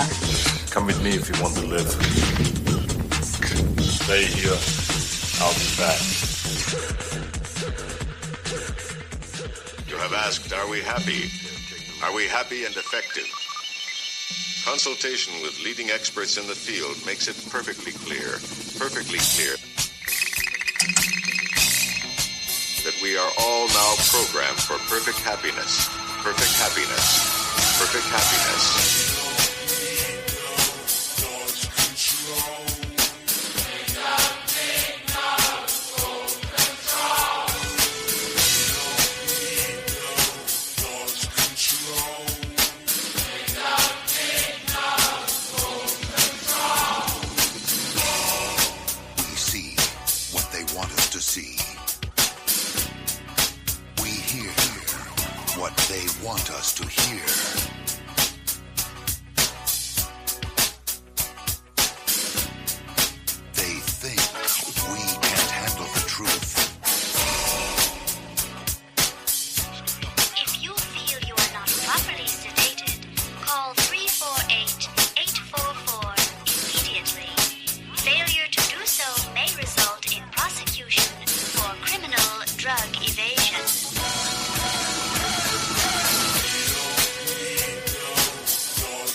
the humans remain entertained until the end.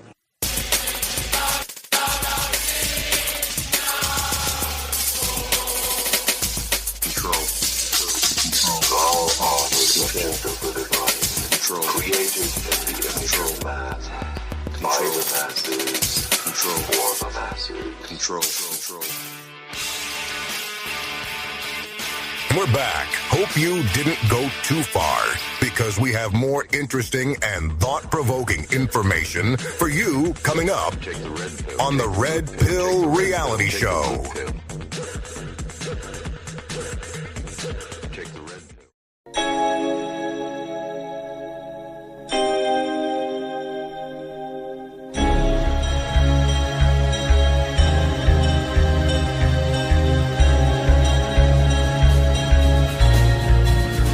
Every time I look into your loving eyes,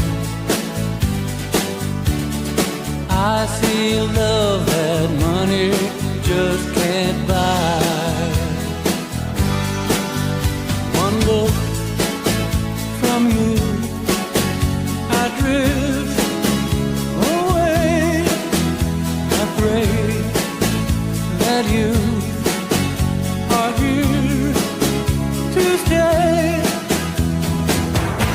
Anything you want, you got it. Anything you need, you got it. Anything at all, you got it, baby.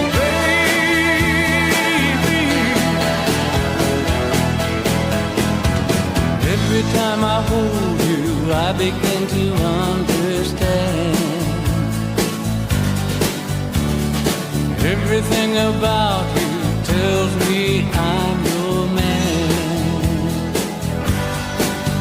I live my life to be with you. No one can do the thing you do. Anything you want, you got it. Anything you need, you got it. Anything at all, you got it, baby.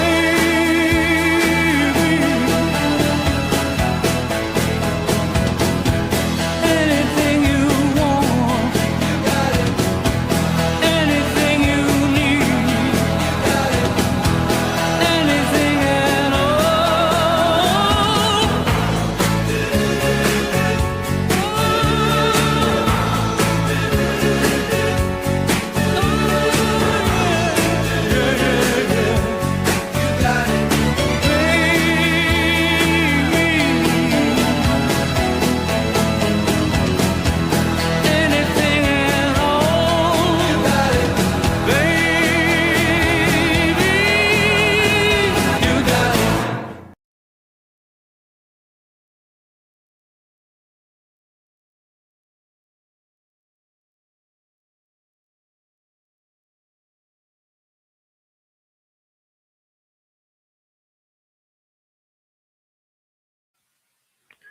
Little reminder of what is still going on. It's still happening. The unspeakable, unbelievable things that are mentioned, they're still happening. And when I try to bring that to the light, I get shut down. I'm at a loss how our society doesn't care if children are abused, women are abused. I can't believe that. But when you get on a social platform and you mention something like this, they're laughing at us. They're laughing at us. I wish I had the picture of him in Fort Lauderdale, I think is where they saw him. And he's driving down the road and somebody begins to take he sees somebody's got a camera out and taking his picture and he's doing, he's trying to hide his face. Wait. They're laughing at us. And the evidence is there. Go back and look at the testimony, quote, testimony that was given by the person that they called Ghislaine. Compare the facial features of that individual to this individual. They're not even close. You're not even close. I should have uploaded that.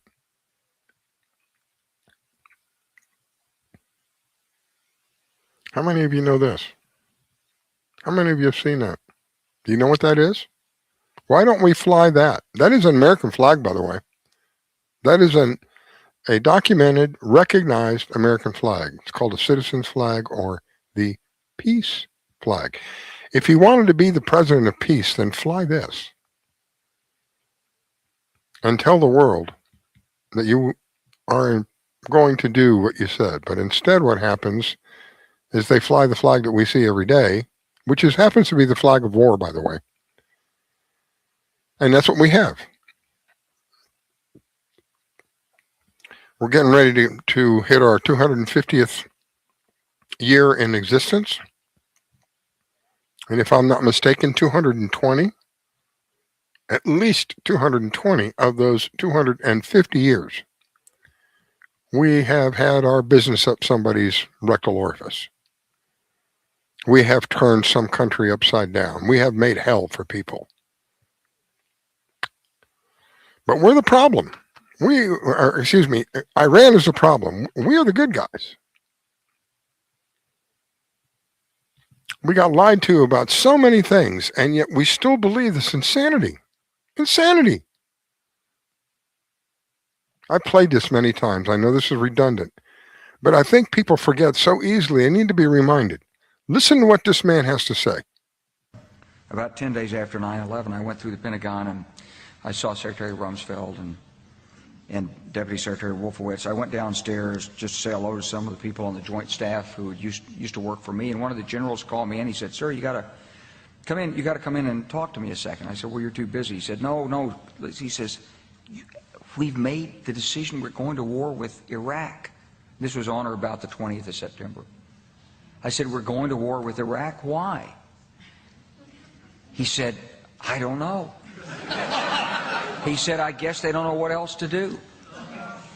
So I said, "Well, did they find some information connecting Saddam to Al-Qaeda?" He said, No. He says, "There's nothing new that way. They've just made the decision to go to war with Iraq." He said, "I guess it's like we don't know what to do about terrorists, but we've got a good military and we can take down governments." And he said, "I guess if the only tool you have is a hammer, every problem has to look like a nail." So I came back to see him a few weeks later, and by that time we were bombing in Afghanistan. I said, "Are we still going to war with Iraq?" And he said, "Oh, it's worse than that." He said, he reached over on his desk, he picked up a piece of paper, and he said, I just got this down from upstairs, meaning the Secretary of Defense's office today, and he said, "This is a memo that describes how we're going to take out 7 countries in 5 years, starting with Iraq and then Syria, Lebanon, Libya, Somalia, Sudan, and finishing off Iran." Finishing off Iran. The truth is about the Middle East is, had there been no oil there, it would be like Africa. Nobody is threatening to intervene in Africa. The problem is the opposite. We keep asking for people to intervene and stop it. And there's no question that the presence of petroleum throughout the region has sparked great power involvement. Whether that was the specific motivation for the coup or not, I can't tell you, but there's always been this attitude that somehow we could intervene and use force in the region. Last one, Iran. Finishing off with Iran. So he mentioned they have oil and they have resources in those countries, which is one of the first things we go after. We plunder whatever we get. Afghanistan had the poppy fields. There's an interesting something I found out that was quite interesting. By the year 2000, the majority of the poppy that was being grown was not being, there was not hardly any, let me back up a minute. By the year 2000, there was little to none with regards to poppy being grown. They were growing other things and making money. 2001 came in. We decided to go to Afghanistan, and they were told, grow poppy again. Now, if you don't know what poppy is, it's a base for a variety of things. Heroin, I believe, is one of them. But it also happens to be a base for a lot of pharmaceuticals. OxyContin, I think it's called. One of the oxy things. Very addictive. Yeah. We had soldiers that were literally protecting poppy fields. It's all documented. I'm not making it up. It's not a theory. They weren't there fighting for us. They were there protecting poppy fields.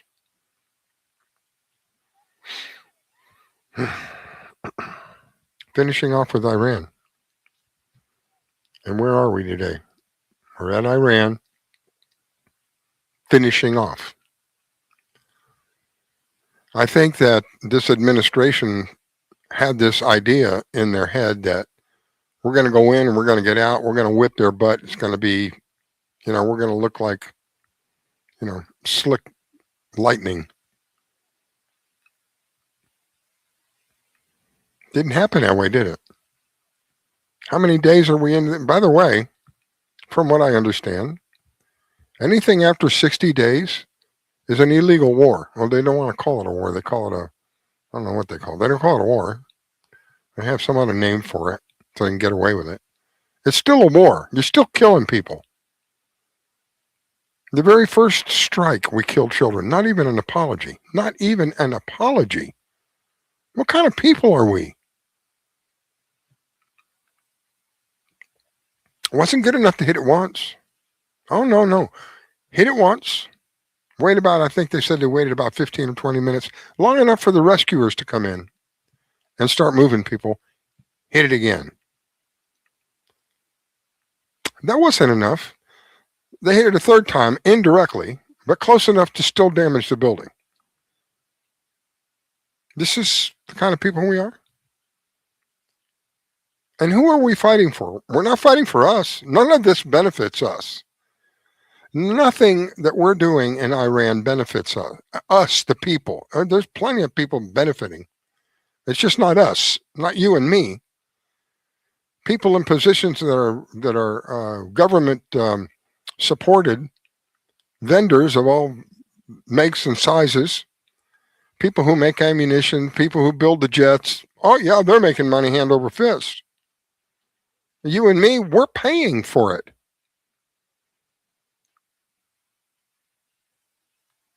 We're not only paying for it financially, we're paying for it with something that you can't put a value on. Our precious military lives, our kids, all dying because somebody decided that we needed to go bomb Iran. And again, the information, they're 2 weeks away. There's a Lego video. I don't have that. You know how long they've been saying they're 2 weeks away? Oh my God. They're 2 weeks. At least 10 years ago. They're 2 weeks away. They're 2 months away. 3 years away. Now, months ago, 8-9 months ago, we decided to bomb the crud out of them. Then come back and report that, we've destroyed all of their nuclear capabilities. They have, no longer do they have nuclear capabilities. That's why we're back in an all-out war, because they no longer have nuclear capabilities. And why does Israel, who refuses to sign the NPF, I think it's the NPF or NPA, Non-Proliferation Agreement, refuses to allow people to come in and see what they have now, and has threatened to use nuclear power in Iran. Not only them. Yeah, make America great again, pal. Use a nuke. I read an article that said There were generals that were leaking information saying this guy wants the codes and we're not giving them to him.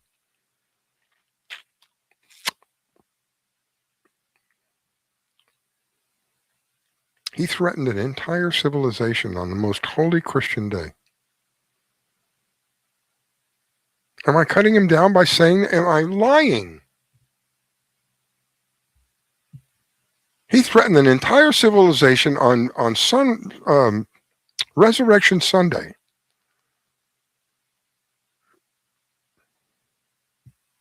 And just recently, something about there's going to be a big glow if they don't meet my demands or something. As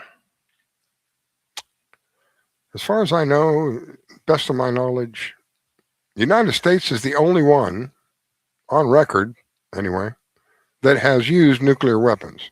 Twice. But we're the ones who go around the world saying, you can have one, you can't. You can have one, you can't.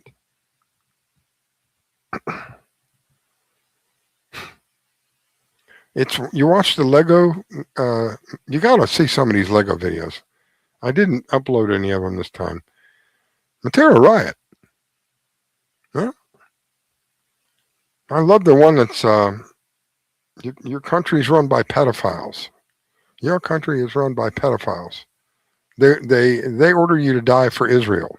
They lied to you. You can't, I'm telling you, it's right on the money. It's 100% accurate. And we have pedophiles, we have pedivores, we have human and drug traffickers, all within our government. And me, silly me, I thought that we were going to have a new sheriff in town who was going to begin to put the clamps down. No. Just going to have the same crap, just a new face. Somebody, I'm truly, I don't understand how anybody can support this president. He has openly told people that move on from the Epstein files. Move on? What are you talking about? Move on. Why am I moving on? These files represent probably thousands of innocent lives. Move on? I want to know who is responsible. I want to see whoever is responsible meet justice swiftly.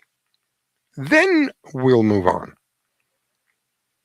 But until then, hell no. I'm not moving on. I don't care how many things you try to do. I can't help but wonder how much of the timing regarding this attack on Iran is to do with the release of these files, because the pressure was very high prior to the war. Now, some people don't even remember it. So we have a distraction going on to keep us away, our attention away from the Epstein files. No, not for a lot of us. No, ain't happening. Well, let's pull out the alien card. We'll bring in a bunch of pastors and we're going to tell them, hey, listen, you got to get your congregations ready. We're going to release all kinds of information. It may really freak them out. People say, oh, yeah, okay, well, let's see the Epstein files. Yeah, come on. Show me the, hey, listen, we got to find hantavirus. Now we've got the hantavirus. Distraction. You can't see this? You can't see what's happening?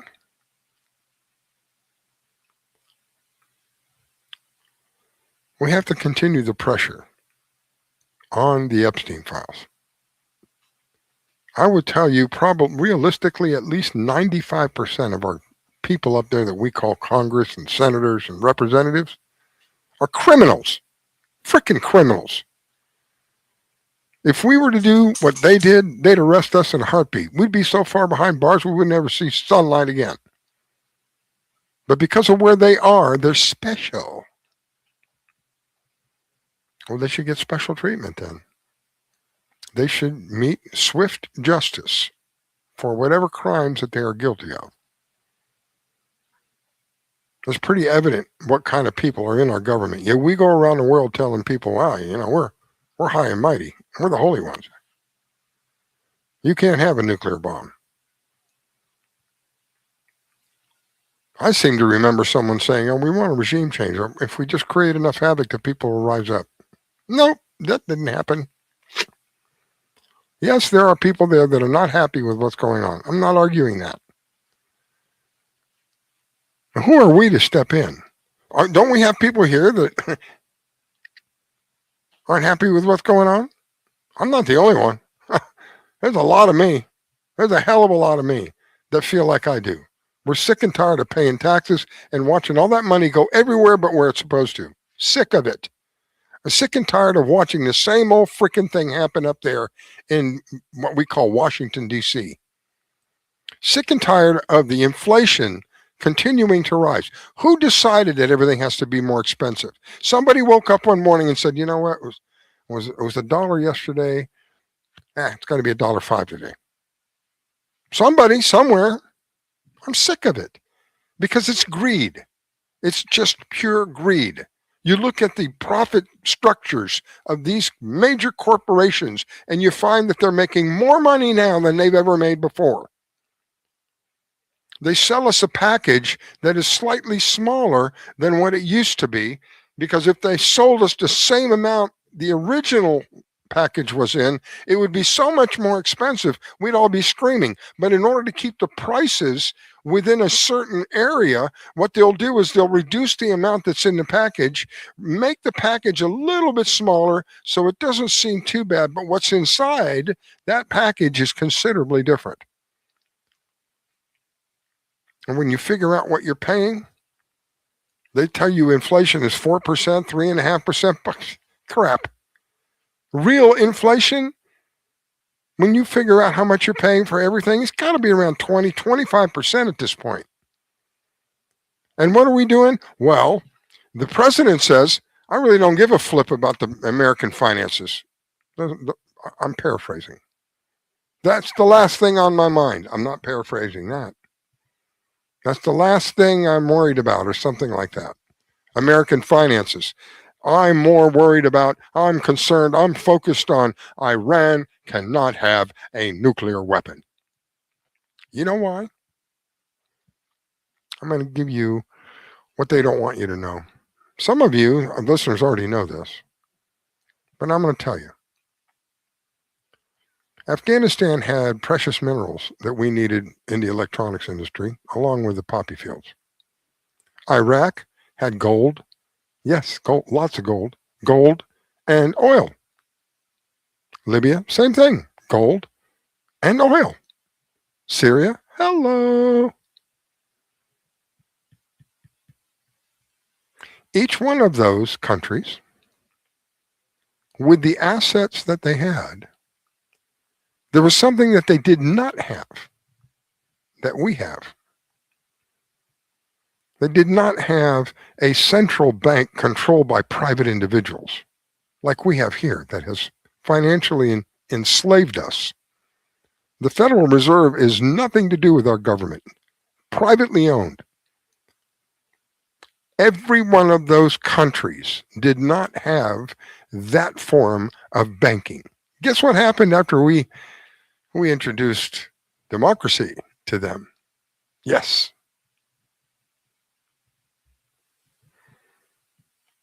Iran does not have a private bank.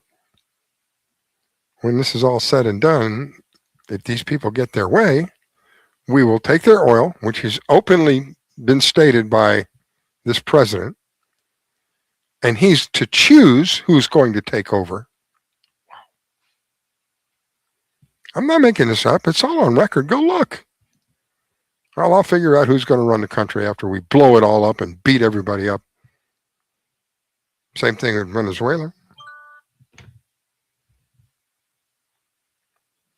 Who are we to be doing this?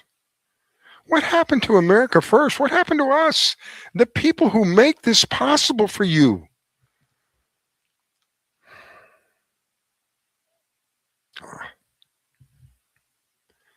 I'm disgusted. I'm disgusted. I'm disgusted with the president lying and deceiving us, but I'm also disgusted with how many people are continuing to support this man. How are we ever going to have anybody held accountable if we don't start putting their feet to the fire and saying, we want this released, totally released, unredacted except for the victims' names? Everybody else we want to know. I had a letter from, I think I read it last week, from the President's Secretary of Commerce, I think he is, Howard Lutnick. Did I don't think I did. I took it down. He writes a letter an email to Jeffrey Epstein. I'm paraphrasing now. Hey, Jeffrey, can you tell me where you're at? I need the exact location for my captain. We're in the area. We want to come visit. Have dinner on Sunday. By the way, I've got a couple with me, and we have, I don't remember how many, 6 kids, 8 kids, a 14-year-old, a 7-year-old, no names. What do you think they were going to do? Those aren't his children, or they are not, nor are they the other people the other couple that were with him. This is our Secretary of Commerce. This is a man who was picked by our president. This is a man who went to work every day in the towers in 9/11, every day, except for one day. Guess. Yeah. I'll give you 3 guesses and the first 20 don't count. Funny how he missed that day. Had to take his daughter for the first time ever to school, I think he said, or kindergarten or some crap. Meanwhile, his employees got blasted. These are the people that are in our government. And if you look through the eyes of other countries, this is us in Iran's eyes. Now, if you don't know what you're looking at, that's Baal. That is the god that wanted children sacrificed to him. And between his ankles there is the satanic star. And then down on the bottom, they've grayed it out because they don't want you to see it. But there's, on the left side of the picture, there is the Israeli flag. On the right side of the picture, there is the American flag. How many people know the Israeli flag? 6-pointed star, 6-sided hexagon, 6 triangles. The Bible tells me that when that number comes up, it's nothing good. And there's nothing good about Israel. The administration of Israel. There's plenty of good people there, but the problem is the administration has indoctrinated so many with hate, pure hate. And they wear the clothing of a Jew, but they're not Jews. They're Zionists. They'll tell you they're Jews all day long. I'm a Jew. I'm defending myself. I'm bombing the hell out of everybody around me. 680,000 civilians. Well, I'm defending myself. Yeah. It's all coming to light now. Thank God. I've been talking about this for decades because I've known about it for so long. And every time that I would say something, I would be attempted to be shot back down again. Oh, you just don't like Jews. They're not Jews, dude. By the way, I have relatives who are Jews. I don't hate them. I don't hate Jews. I don't hate the real Jews. I hate the ones who pretend that they're Jews. The Bible says they're from the synagogue of Satan. Yeah, well, don't like them. Could care less for them. Have no compassion for them. If they end up getting blown up in this war, maybe doing the world a favor. They started it. There'll be people who tell you Iran started this war 47 years ago, Riscalla. No, we didn't. No, they didn't. We did, and it was more than 47 years ago. It's a lot more. Go back to 53 when they had a legally elected president, and we removed him. The CIA had him removed and put in the Shah. And the Shah was just a nasty dictator. He didn't want to play the game after a while, and they removed him. And when they removed him is when the Ayatollah moved in. So if they didn't want the Ayatollah, they could have taken care of it right then and there. But they didn't. They allowed it to stay. Meanwhile, the Iranian people saw what we have done to them, how we have totally messed up some of their lives from coming in and removing a president who, the reason they removed the original president, he wanted to nationalize the oil. He wanted to share the profits of the oil with the people. Oh, how terrible. America was only giving him 10%. And he said, no, it's my oil. I want more than 10%. See you, bye. Get him out, sticking somebody else in. So for the longest time, we've had our nose in their business. And they are very just in some cases to say, death to America. Well, they're not talking about you and me. They're talking about the administration. When they say death to Israel, they're talking about the Zionists. They're not talking about the Jews. By the way, this is part of the problem. You have people who are very influential who are spreading misinformation. Where is that?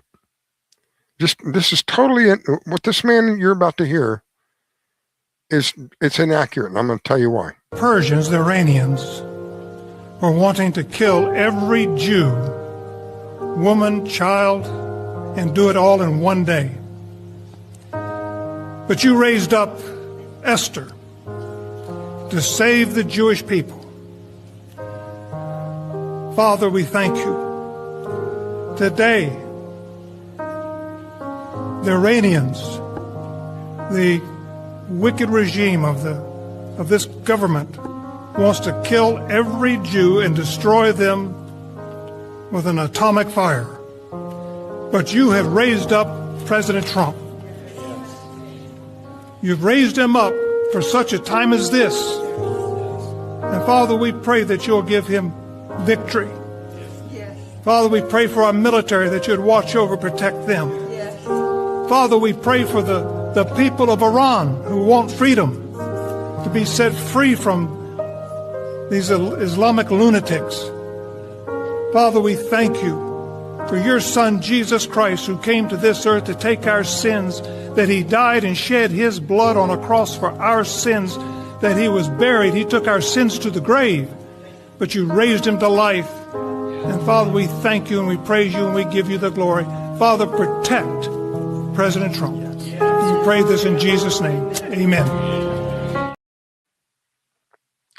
Okay, so a lot of what he said was accurate, but what happens when you mix misinformation with accurate information?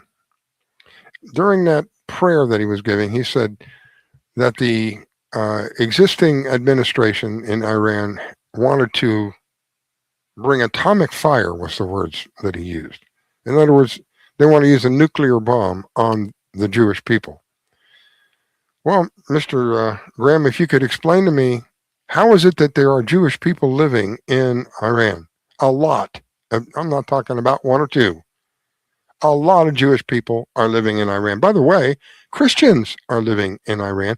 And just for your information, a Christian church was bombed, hit with a missile from where? From Israel. Our friends, our allies. So the misinformation component of that is where he says that the Iranian government wants to kill all the Jews using atomic fire. That's not true. It's not accurate. If that were true, they'd start within their own country. They have Jews in their own country that, by the way, are putting videos out there that are saying we're safe. They treat us the same as they treat anybody else. We're not treated any worse because we're Jewish. We're not given any less rights because we're Jewish. Just like any other Iranian, we have all the rights that they have. Huh? But if you listen to Franklin Graham, no, they want to kill all the Jews and they want to use atomic fire. There's that nuclear again, that atomic fire. The records show that Iran has not attacked anybody. The only war that I know of that they have been in recent times is with Iraq. Iraq had weapons of mass destruction. We sold them the weapons of mass destruction. They used them on Iran. And people tell me, well, you don't understand, Riscalla. Iran, they support, they finance Hezbollah, they finance all these terrorist organizations. Define to me what a terrorist organization is, because once you label them as that, then it's easy to kill them. But if they are people who are sticking up for themselves, then I caught all kinds of grief that it was Thursday, the person jumped up my one side and down the other, bringing up October the 7th. How can you justify October the 7th? Do you know that with all these people, it's innocent children, blah, blah, blah, blah, blah, blah, blah, blah, blah. I'm not making light of October the 7th. What I am telling you is that Netanyahu, and this is on record, this is not a theory, this is not a conspiracy thought, on record from the Saudis, I believe, Netanyahu, 35 million, and I think it was per month to Hamas. Netanyahu paying Hamas 35 million on a regular basis. Who did October 7th? Do I need to say any more? Do I need to paint you a picture? There are reports that many of the people that were killed by missiles. USA made missiles.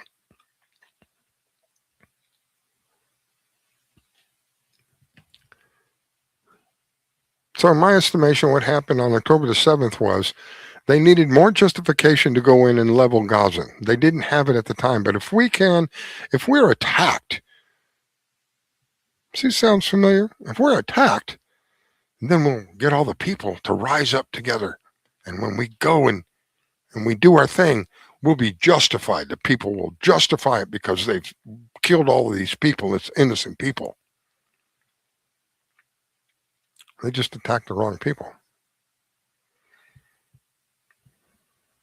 A report I read this morning about I think it was the UAE. A missile hit in the UAE. They blamed Iran for that missile. They said Iran did that. Nope. They found out it was an American-made missile. I don't remember any time recently we were selling missiles to Iran. No, it was Israel. I mentioned to you earlier about the USS Liberty. There's so many examples of this country's demise. Despise for us. They hate everybody, but they really hate us. I don't know what the deal is. I guess we are their little, what would you call it? We're a little whore. We're a little financial whore. They can get us into wars. They can get money from us. We give them billions of dollars. Why? The only country around the whole freaking planet that we come to the aid of on a regular basis who hates us is Israel. Israel right now, according to polls, is like 95% of the world is not happy with Israel. About frickin' time. And they bombed Lebanon. And they talked about Turkey. Turkey came right out and said, you attack Iran again, you're going to pay serious prices. That was this morning, if I recall correctly. Attack Iran again, you're going to pay serious prices.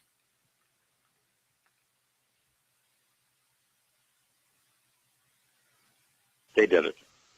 I have had long conversations over the past 2 weeks with contacts at the Army War College, at its headquarters Marine Corps, and I made it absolutely clear in both cases that it is 100% certain that 9/11 was a Mossad operation. And what I showed them immediately afterwards, the third building at the World Trade Center going down, WBC-7. And they look at that, and I said, now you understand that if one of the buildings was wired for demolition, all of them were wired for demolition. And what Americans need to understand, they did it. They did it. And if they do understand that, Israel will flat-ass disappear from this earth. 9/11 has led directly to 60,000 Americans dead and wounded. God knows how many hundreds of thousands of people in other countries that we've killed or wounded or made homeless. If Americans ever know that Israel did this, they're going to scrub them off the earth, and they're not going to give a rat's ass what the cost is. They are not going to care. They will do it. The Zionists are playing this as truly an all-or-nothing exercise, because if they lose this one, if the American people ever realize what's happened, they're done. It'll be a bloody, brutal war, and they're gone. I mean, it's not even going to be a close contest. 3 buildings went down. The third was not hit by a plane. It was wired for controlled demolition. Therefore, all of them were wired for controlled demolition. You know, what I have done when I presented it to these people, and I said, just look at this. Look at this picture. You know, I'm not going to give you an argument. Just look at it. And they look at the film, and without exception, they come back and they say, they did it, didn't they? I said, yep, they did. They did 9/11.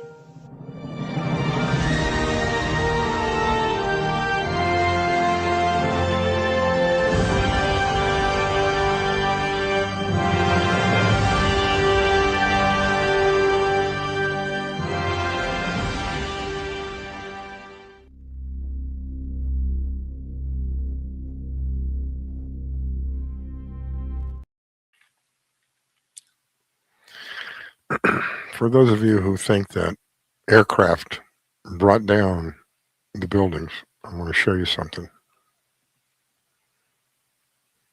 Take a good look. This is one of the towers being built. What you see in the center of the towers are columns that help support the building, as well as on the outside of the building. There is more structural columns. So unlike a lot of other high-rises that had just one structural component, the towers had 2.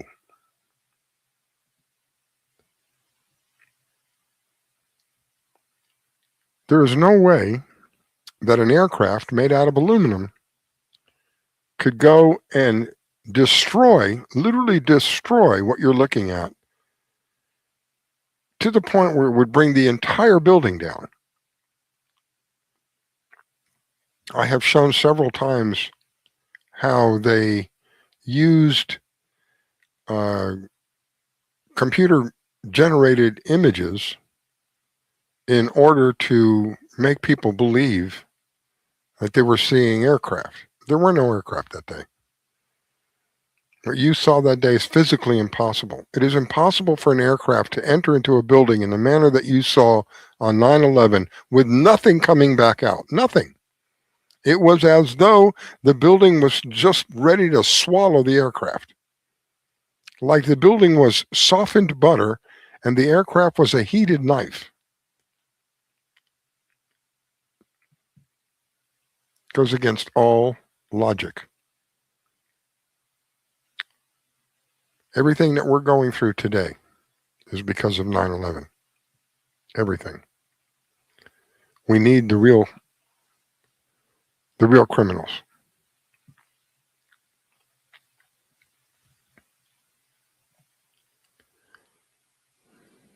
I was looking for that other, I don't see it. I thought I had this other video I was going to play for you that shows No, I don't have that one. So there's a video I've played several times on the show. And for me, the best way to play it, there's two ways for me to play videos. If it's a short video, I can upload it to the platform and allow the platform to handle it. When I do that, I don't have any control over being able to pause it or anything like that. The other way to do it is to play it on my computer and pump it in through the platform. And whatever I play it on, of course, then I can pause it and do what I want. There is a video that I've played several times that shows an aircraft. Now, this is one of the major news stations reporting this aircraft is coming in towards the building. They're following the aircraft as it approaches the building. And in the background, as it's approaching the building, in the background, there are some buildings. As this aircraft approaches the tower, I think it's the second aircraft, of course. As it's approaching the tower, if you observe the wing, the left wing of the aircraft, you see that it disappears as it goes in front of a building. How does that happen? That's a common glitch when you're doing computer-generated images. That's proof that what they were doing, that what you saw was not real. Now, there are some people who swear that they saw aircraft that day. If you saw anything, it more than likely was a hologram.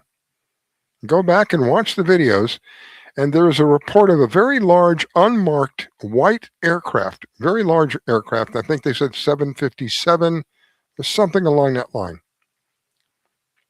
They have the capacity, they've had the capabilities of producing holograms for the longest time.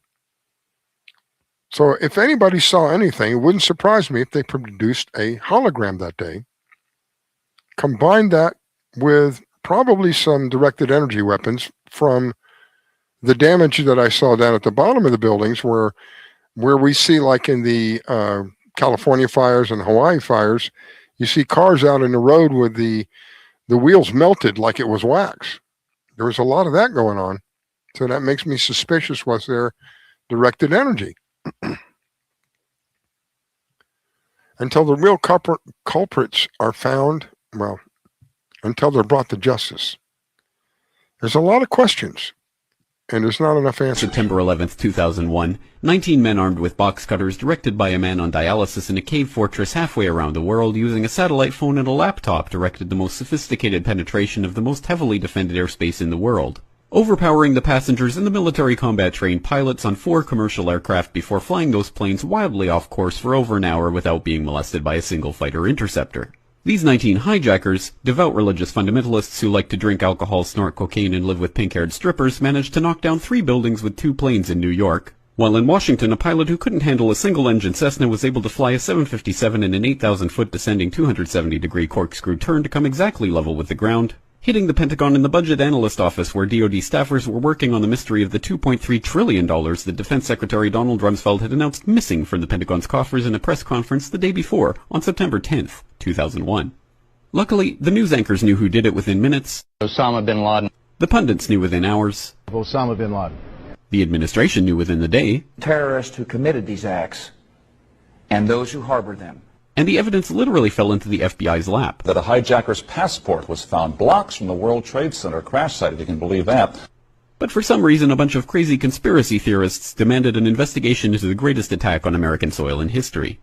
That investigation was delayed, underfunded, set up to fail, a conflict of interest, and a cover-up from start to finish. It was based on testimony extracted through torture, the records of which were destroyed. It failed to mention the existence of WTC-7, Able Danger, P-TECH, Sibel Edmonds, OBL and the CIA, and the drills of hijacked aircraft being flown into buildings that were being simulated at the precise same time that those events were actually happening. It was lied to by the Pentagon, the CIA, the Bush administration, and as for Bush and Cheney, well, no one knows what they told it because they testified in secret, off the record, not under oath, and behind closed doors. It didn't bother to look at who funded the attacks because that question is ultimately of little practical significance. Still, the 9/11 Commission did brilliantly answering all of the questions the public had, except most of the victims' family members' questions, and pinned blame on all the people responsible, although no one so much as lost their job, determining the attacks were failure of imagination. Because nobody in our government, at least, and I don't think the prior government that could envision flying airplanes into buildings. Except the Pentagon, FEMA, NORAD, and the NRO. The DIA destroyed 2.5 terabytes of data on Able Danger, but that's okay because it probably wasn't important. The SEC destroyed their records on the investigation into the insider trading before the attacks, but that's okay because destroying the records of the largest investigation in SEC history is just part of routine record keeping. NIST has classified the data that they used for their model of WTC7's collapse, but that's okay because knowing how they made their model of the collapse would jeopardize public safety. The FBI has argued that all material related to their investigation of 9/11 should be kept secret from the public, but that's okay because the FBI probably has nothing to hide. This man never existed, nor is anything he had to say worthy of your attention, and if you say otherwise, you are a paranoid conspiracy theorist and deserve to be shunned by all of humanity. Likewise him, and her. And her, and her, and him. Osama bin Laden lived in a cave fortress in the hills of Afghanistan, but somehow got away. Then he was hiding out in Tora Bora, but somehow got away. Then he lived in Abbottabad for years, taunting the most comprehensive intelligence dragnet employing the most sophisticated technology in the history of the world for a decade, releasing video after video with complete impunity and getting younger and younger as he did so, before finally being found in a daring SEAL team raid which wasn't recorded on video, in which he didn't resist or use his wife as a human shield, and in which these crack special forces operatives panicked and killed this unarmed man, supposedly the best source of intelligence about those dastardly terrorists on the entire planet. Then they dumped his body in the ocean before telling anyone about it. Then a couple dozen of that team's members died in a helicopter crash in Afghanistan. This is the story of 9/11, brought to you by the media which told you the hard truths about... His head could be seen to move violently forward. And... They took the babies out of the incubators. And... Mobile production facilities. And... The rescue of Jessica Lynch. If you have any questions about this story, you are a batshit paranoid tinfoil dog-abusing baby hater and will be reviled by everyone. If you love your country and or freedom, happiness, rainbows, rock and roll, puppy dogs, apple pie, and your grandma, you will never ever express doubts about any part of this story to anyone. Ever. This has been a public service announcement by the Friends of the FBI, CIA, NSA, DIA, SEC, MSM, White House, NIST, and the 9/11 Commission. Because ignorance is strength.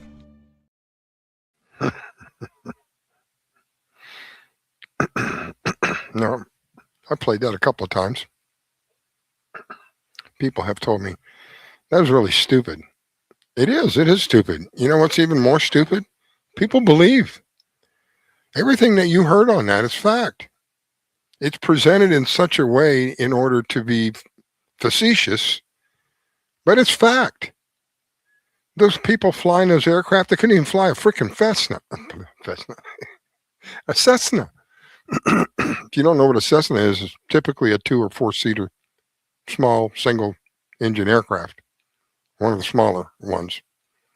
They couldn't fly one of those properly. How are you going to fly a jet, for Pete's sake? There's a big difference between a propeller driven aircraft and a turbo driven aircraft. Big difference. That's what they want you to believe. They had Osama bin Laden trapped 3 times in Afghanistan, and 3 times they were told to stand down. Why? They need a boogeyman. You understand?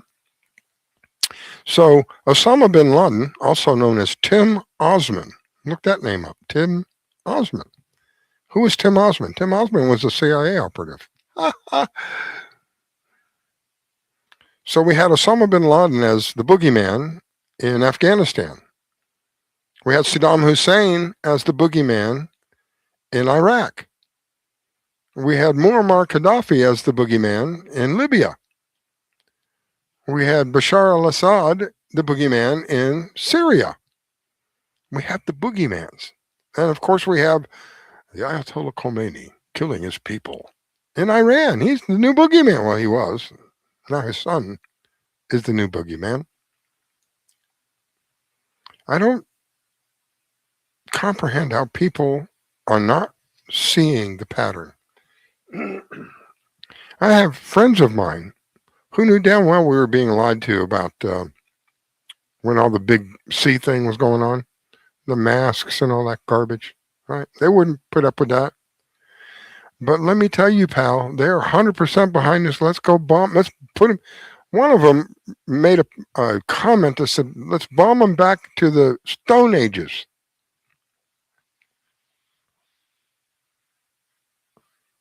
You do realize that there's a lot of innocent people in Iran that don't want to have anything to do with this war. They don't want to have anything to do with death to America or death to Israel. They just want to live their life. You realize that, right? You do realize that there's still a lot of children. We may have killed 100 and whatever the number was, 75 total. There's still a lot of children there. And you want to bomb them to the Stone Ages? We need to stop this war, and we need to put pressure on our representatives to stop this war. We're losing. They will not tell you that, this administration of transparency. I'm not going to tell you that. They don't want you to know that. I mean, now they're saying it's like 900. Pfft, give me a break. It's not 900. It's a lot more than 900.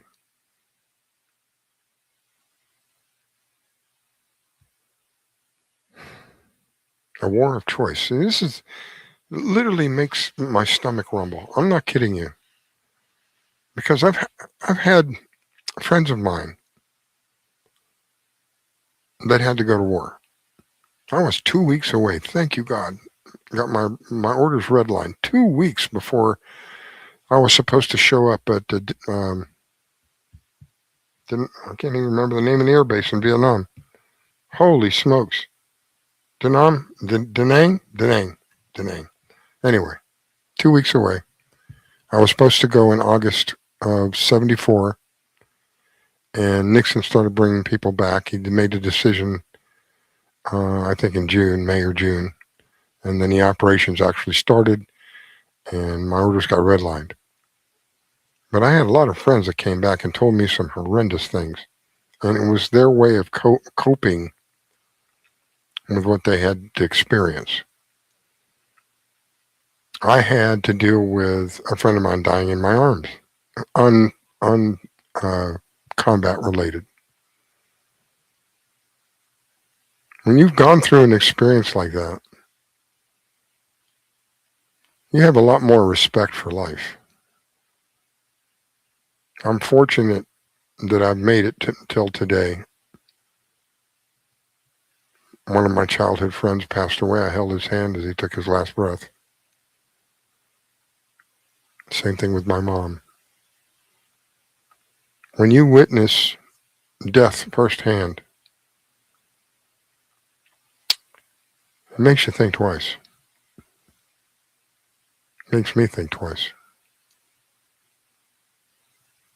To say that they're going to destroy an entire civilization,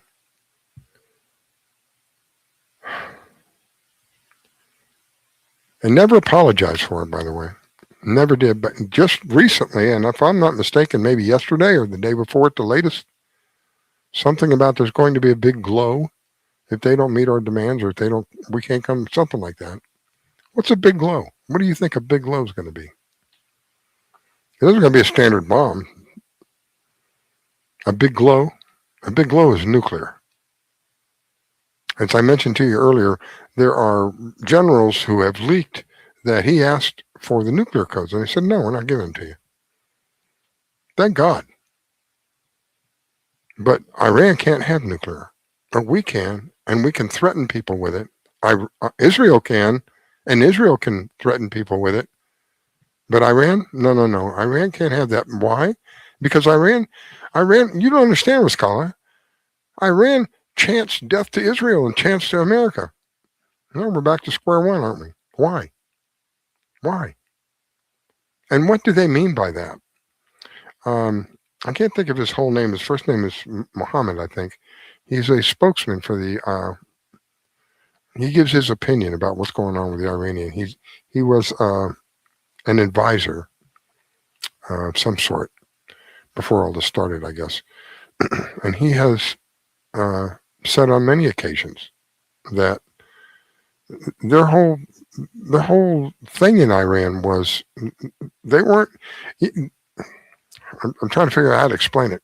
We have been told that it seems as though they want this picture in our mind that Iran is busy building nuclear weapons. That's all they do is build nuclear weapons. And we're saying, no, no, we weren't doing that. But we were building a lot of drones. Built a hell of a lot of drones. And we had some missiles already in inventory. And they got missiles from, I believe, from China before this last visit with the president. Who knows what that really went down as.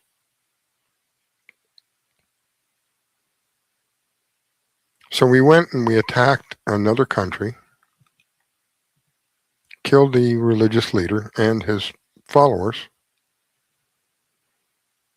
and expected the people to rise up and say, all right, now we're taking over. You know what happened? Same thing happened to us in 2001. We were more separated at September the 10th of 2001. We were more separate. Oh, America, yeah, big deal. American says, yeah, big deal. September the 11th happened. And what happened? We all came together like glue. We wanted to kick somebody's ass. What do you think happened in Iran? You killed the number one religious leader, and I don't remember how many of his mullahs, 6 or 7 of his mullahs. That's kind of like if it were Christians murdering Christ and his disciples and then expecting the people to rise up and take over. I'm not comparing him to Christ. I'm just saying that is along that line. That's the kind of thing. You killed their supreme leader, their supreme religious leader, along with what I hear, along with his granddaughter, and some of his family and some of the mullahs, the followers. So the people of Iran came together. They became stronger than before you did that. So all you were successful in doing in that component is just bring the people more together and more hate for us.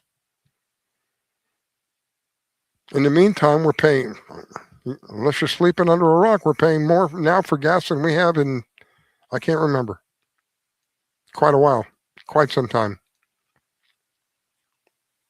And because the price of oil goes up, every freaking thing else is going up. Everything, because to my knowledge, there is nothing, nowhere, no how, no way, nothing that moves from point A to point B without a truck being involved somewhere along the line. They may rail it from, one distribution center to another. Once it gets to that distribution center, it takes a truck to get it from the distribution center to the retail store. And if he's having to pay more for his fuel, the price of everything he's carrying goes up. This is the best is yet to come. Thank you very much. This is how we'll reduce inflation. Thank you very much.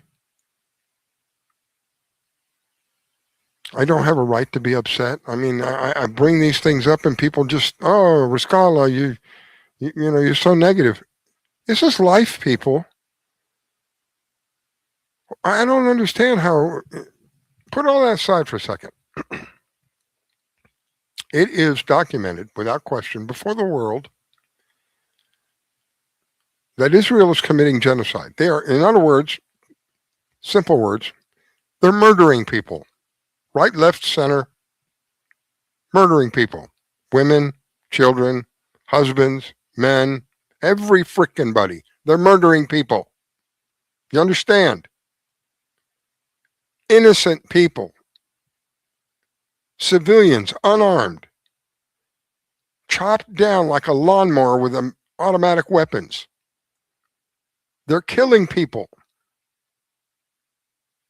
This president is giving them more attention, the people that are killing the innocent people, than us. Why? Aren't we the ones who gave him what we call a mandate? Drain the swamp. How many arrests? How many investigations? Release the Epstein files. No, just a few of them, and that's all you're getting. Now it's time to move on.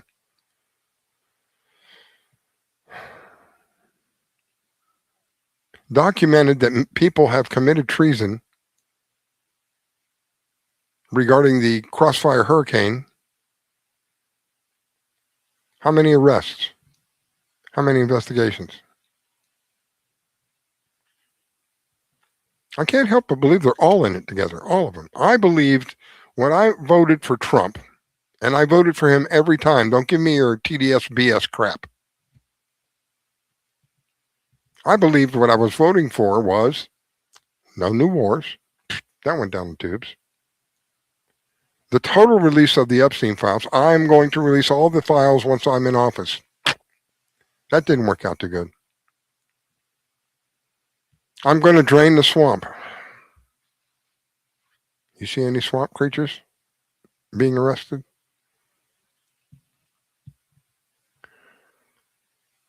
There's more, but I think you get the idea. Yes, he has done some good stuff. I'm not taking that away from him. But what about us? What about, I mean, aren't we supposed to be the number one, America first, make America great again? How are you making America great again by going out and starting a war, which we know now, there's no question about it. This was a war of choice. You did it for Israel. How is that helping us? On top of that, going to be redundant, but I think it's important. What about all the money that it's costing us to be in this war? What about, even more valuable than the money, the lives that are being taken? And we shouldn't question any of this. We should just say, oh, well, that's just the way it is. No. No.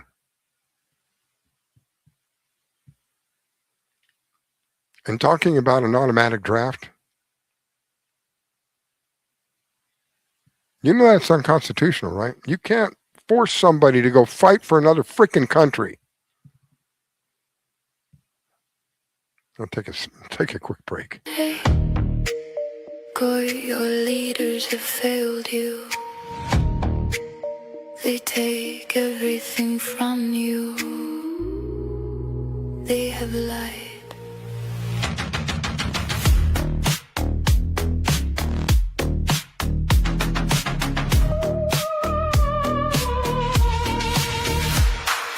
Tyrants on thrones with their miniature crowns, speaking in sermons while leveling towns, calling themselves the divine chosen clowns, while every explosion is shaking the ground.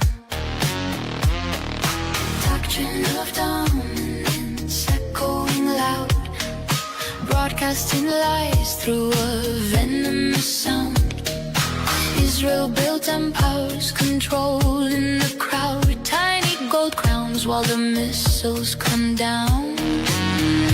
Our ends, patience have come to its end. They will bomb tyrants once again. Thunder responding to years of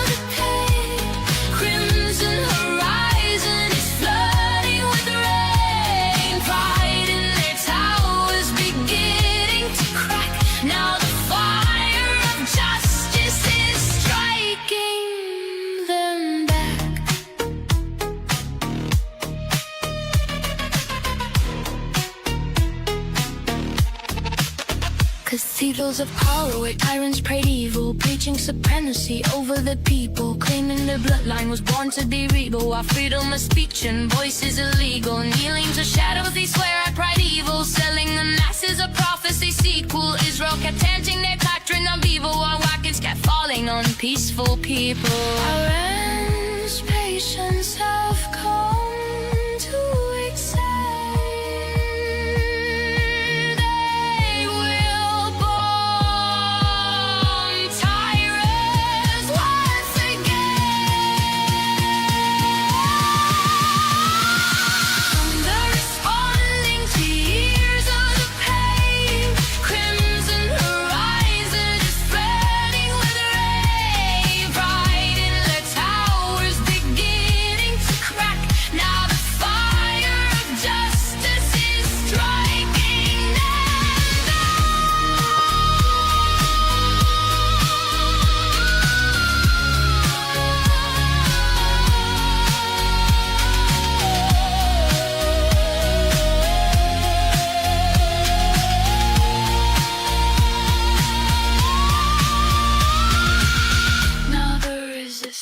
was ready to fight.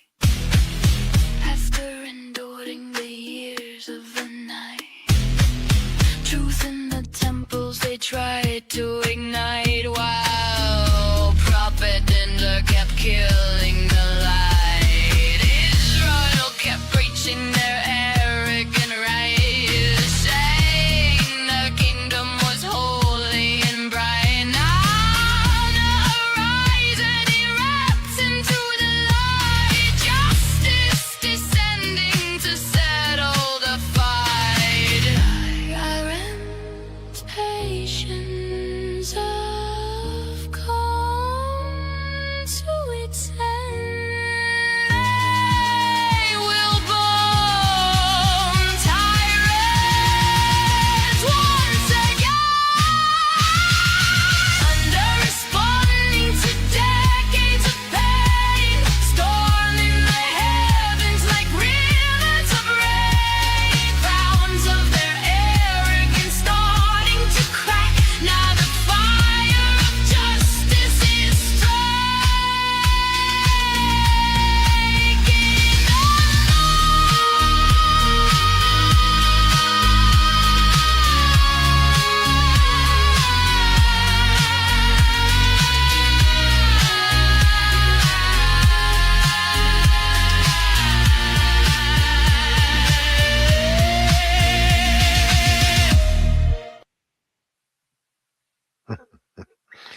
I love it when they take music and put a message in there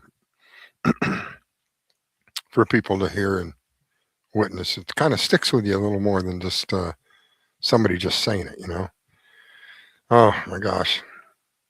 So there was one more that I wanted to play for you, but I did not, I don't see it. We'll have to save it for next week. We need to question, Robert brought up a good question, everything. We need to question everything. Why are we fighting for Israel? Because if they tell you that we're fighting to keep Iran from getting a nuclear weapon, what does that to do with us? Let's just say, for argument's sake, that Iran had a nuclear weapon. Do you have any idea how much damage Iran has done since the beginning of this? We have lost, let me put it this way, this is more accurate. We have 13 bases that I'm aware of, and maybe even more, but 13 that I'm aware of that have been made inoperable overseas. Inoperable to the sense that many of the people that were stationed at those bases had to leave. 13 of them. That's trillions of dollars. Trillions. I'm not talking about that. I'm not mentioning anything about that. Don't want you to know about that. But if somebody like me brings it up, then all of a sudden I'm anti-American. I don't know if you've heard or read that the president wanted people who were reporting negatively about the war to be punished. What happened to our freedom of speech? So what worries me, and it does worry me, is how many people continue to support this man, even with all this evidence now coming out. And they continue to support this man. Oh, he's chosen by God. That worries me because they'll turn it into a holy war. God is on our side, and we're going to kill all of the whoever they are, the bad guys. They're going to make them bad. They're not good guys. If they were good guys, they wouldn't be able to get away with it, right? So they have to be made the bad guys. The latest in the boogeymen. Meanwhile, we deal, the common excuse, justification, whatever you want to call it, for going into these other countries is that Saddam has weapons of mass destruction, using them on his people. Muammar Gaddafi killing his people. Bashar al-Assad gassing his people. Over and over. This is what I'm saying. It's a pattern over and over. What about what the United States is doing to its people? Every day, every freaking day, we are sprayed with God knows what. God knows what. We have a governor in Florida who has made it illegal to inject stratospherically into our atmosphere. Think that has slowed them down? They're laughing. So we're being weapons of mass destruction because it's literally killing everything. It's not just humans. It's everything. Every living thing with this crap that they're spraying on us is dying. It may not be today or tomorrow or a year from now, but it's dying. The most common items, particles that they found, and I'm sure it's changed by now, are 3 heavy metals: strontium, barium, and aluminum, found in a nanoparticulate state. That means that it's so freaking small that you literally are breathing this stuff in. We're not the only ones on the planet, people. We have animals that live, remember that? And this stuff is falling into the water. So guess what? The fish are getting it as well. And then, of course, what they've done to our water. Our water is filled with a neurotoxin. A neurotoxin. You know what that means in plain English? Poison for your brain. It's called fluoride. But they want you to believe it's good for your cavities. That's why they have to use special equipment when they decide they have to deliver it. It's almost like a hazmat suit that's needed. And it, God forbid, if it's spilled on the concrete, it'll leak through the concrete. But it's good for your teeth. So they poison the air that we breathe. What we call food isn't food. It's just a conglomeration of chemicals incorporated together to look and have crunch or, some kind of taste that we like. They got the air, they got the food, and the water. They're killing us. They may not be using immediate death like they're claiming for other countries, but they're doing the same thing. So why aren't they attacking themselves? This common sense, critical thinking. If the justification is, and now of course it's the nuclear thing, but originally it was, don't tell me you didn't hear about, I think the last number was like 40,000. 40,000 of the Iranian citizens have been murdered by the government because they stood up and did it. That video that I showed you a little earlier, where the young lady is crying before Congress, and they took him out of there and came back. Yeah, she's an actress. Thank you very much. That never happened. Lies, just to get people's emotion going, so that when they go and murder people, well, we don't feel so bad because they were bad people, Riscalla. They needed to die. What power do we? What makes us so holy that we make the decision that other people, if we don't like the way that they're living, and if we don't like what they say about us, then we go kill them? That's what we're doing. That's what's happened. I gave you pattern after pattern, country after country. Tell me why we went to Afghanistan. Why? One man, allegedly in a cave, was able to beat the most advanced system, and we punished an entire country for one guy. And what are we doing in Iraq? Do you know what the first thing that happened in Iraq? I think I mentioned. They took the gold from Iraq. They went and got the relics from the museums, and they took the gold. The same thing happened in Libya. The real threat with Iraq and with Libya was that, number one, they did not have a central bank like we have here. They had their own bank controlled by the country, not by an outside force. And number two, they were coming out with currency that is gold-backed. You know what our currency is backed with? Right there. That's what our currency is backed with. Nothing. Air. Zilch.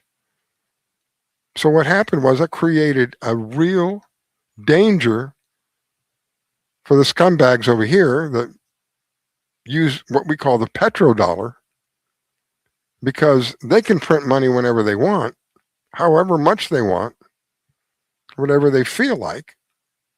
But when you have currency that is gold-backed, you can only print for what you've got. It's a receipt, basically. I've shared with people many times how when I was younger and one of my chores is to cut the grass, I'd cut the grass and my dad would give me a silver dollar. One particular weekend, he forgot to go by the bank and get silver dollar for me. He gave me 2 paper dollars. I didn't want the paper dollars. I wanted a silver dollar. It was big in my hands, the largest coin that we had, and it was heavy. And he said, at Monday, when you're done with school, go down. We had a Federal Reserve branch not too far from us. Go down to the bank, give the lady these 2 pieces of paper. She'll give you 2 silver dollars. You know what those silver dollars are worth today? Melt. The melt value. Just take them and melt them down. You know what the value is? $35 to $50. Multiply whatever you're making per hour by 35 or 50. Now you understand how people, when I was growing up, parents, if they so chose, one of them could work in the home, making the home, and one of them could work outside the home. My mom decided she was going to stay home. We had dinner 6 nights a week. My dad worked outside. We weren't rich by any stretch of the imagination, but what we had a nice home. We always had food. We were always able to take a vacation. We had a car. One parent working. Today we have both parents working and barely able to pay the freaking electric bill. Imagine in whatever you're making times 30, 35 per hour times 30 or 35. Now you can understand how they've stolen all of this money from us, because if we were still at that point, all this crap that they're doing to us, so what if gas is $4, $5, $6, $7 a gallon? You're making so much more that it doesn't have the same effect. Growing up, I think the cheapest, my first purchase of gas was about 35 cents a gallon. People were being paid like $1.25 an hour. I look how much it is today, and look how much people make an hour, and how much of that hour goes to just to buy 1 gallon of gas. It's ridiculous. But this is how they've stolen money from us. Little by little by little, to get us to the point where now they want to go digital with everything.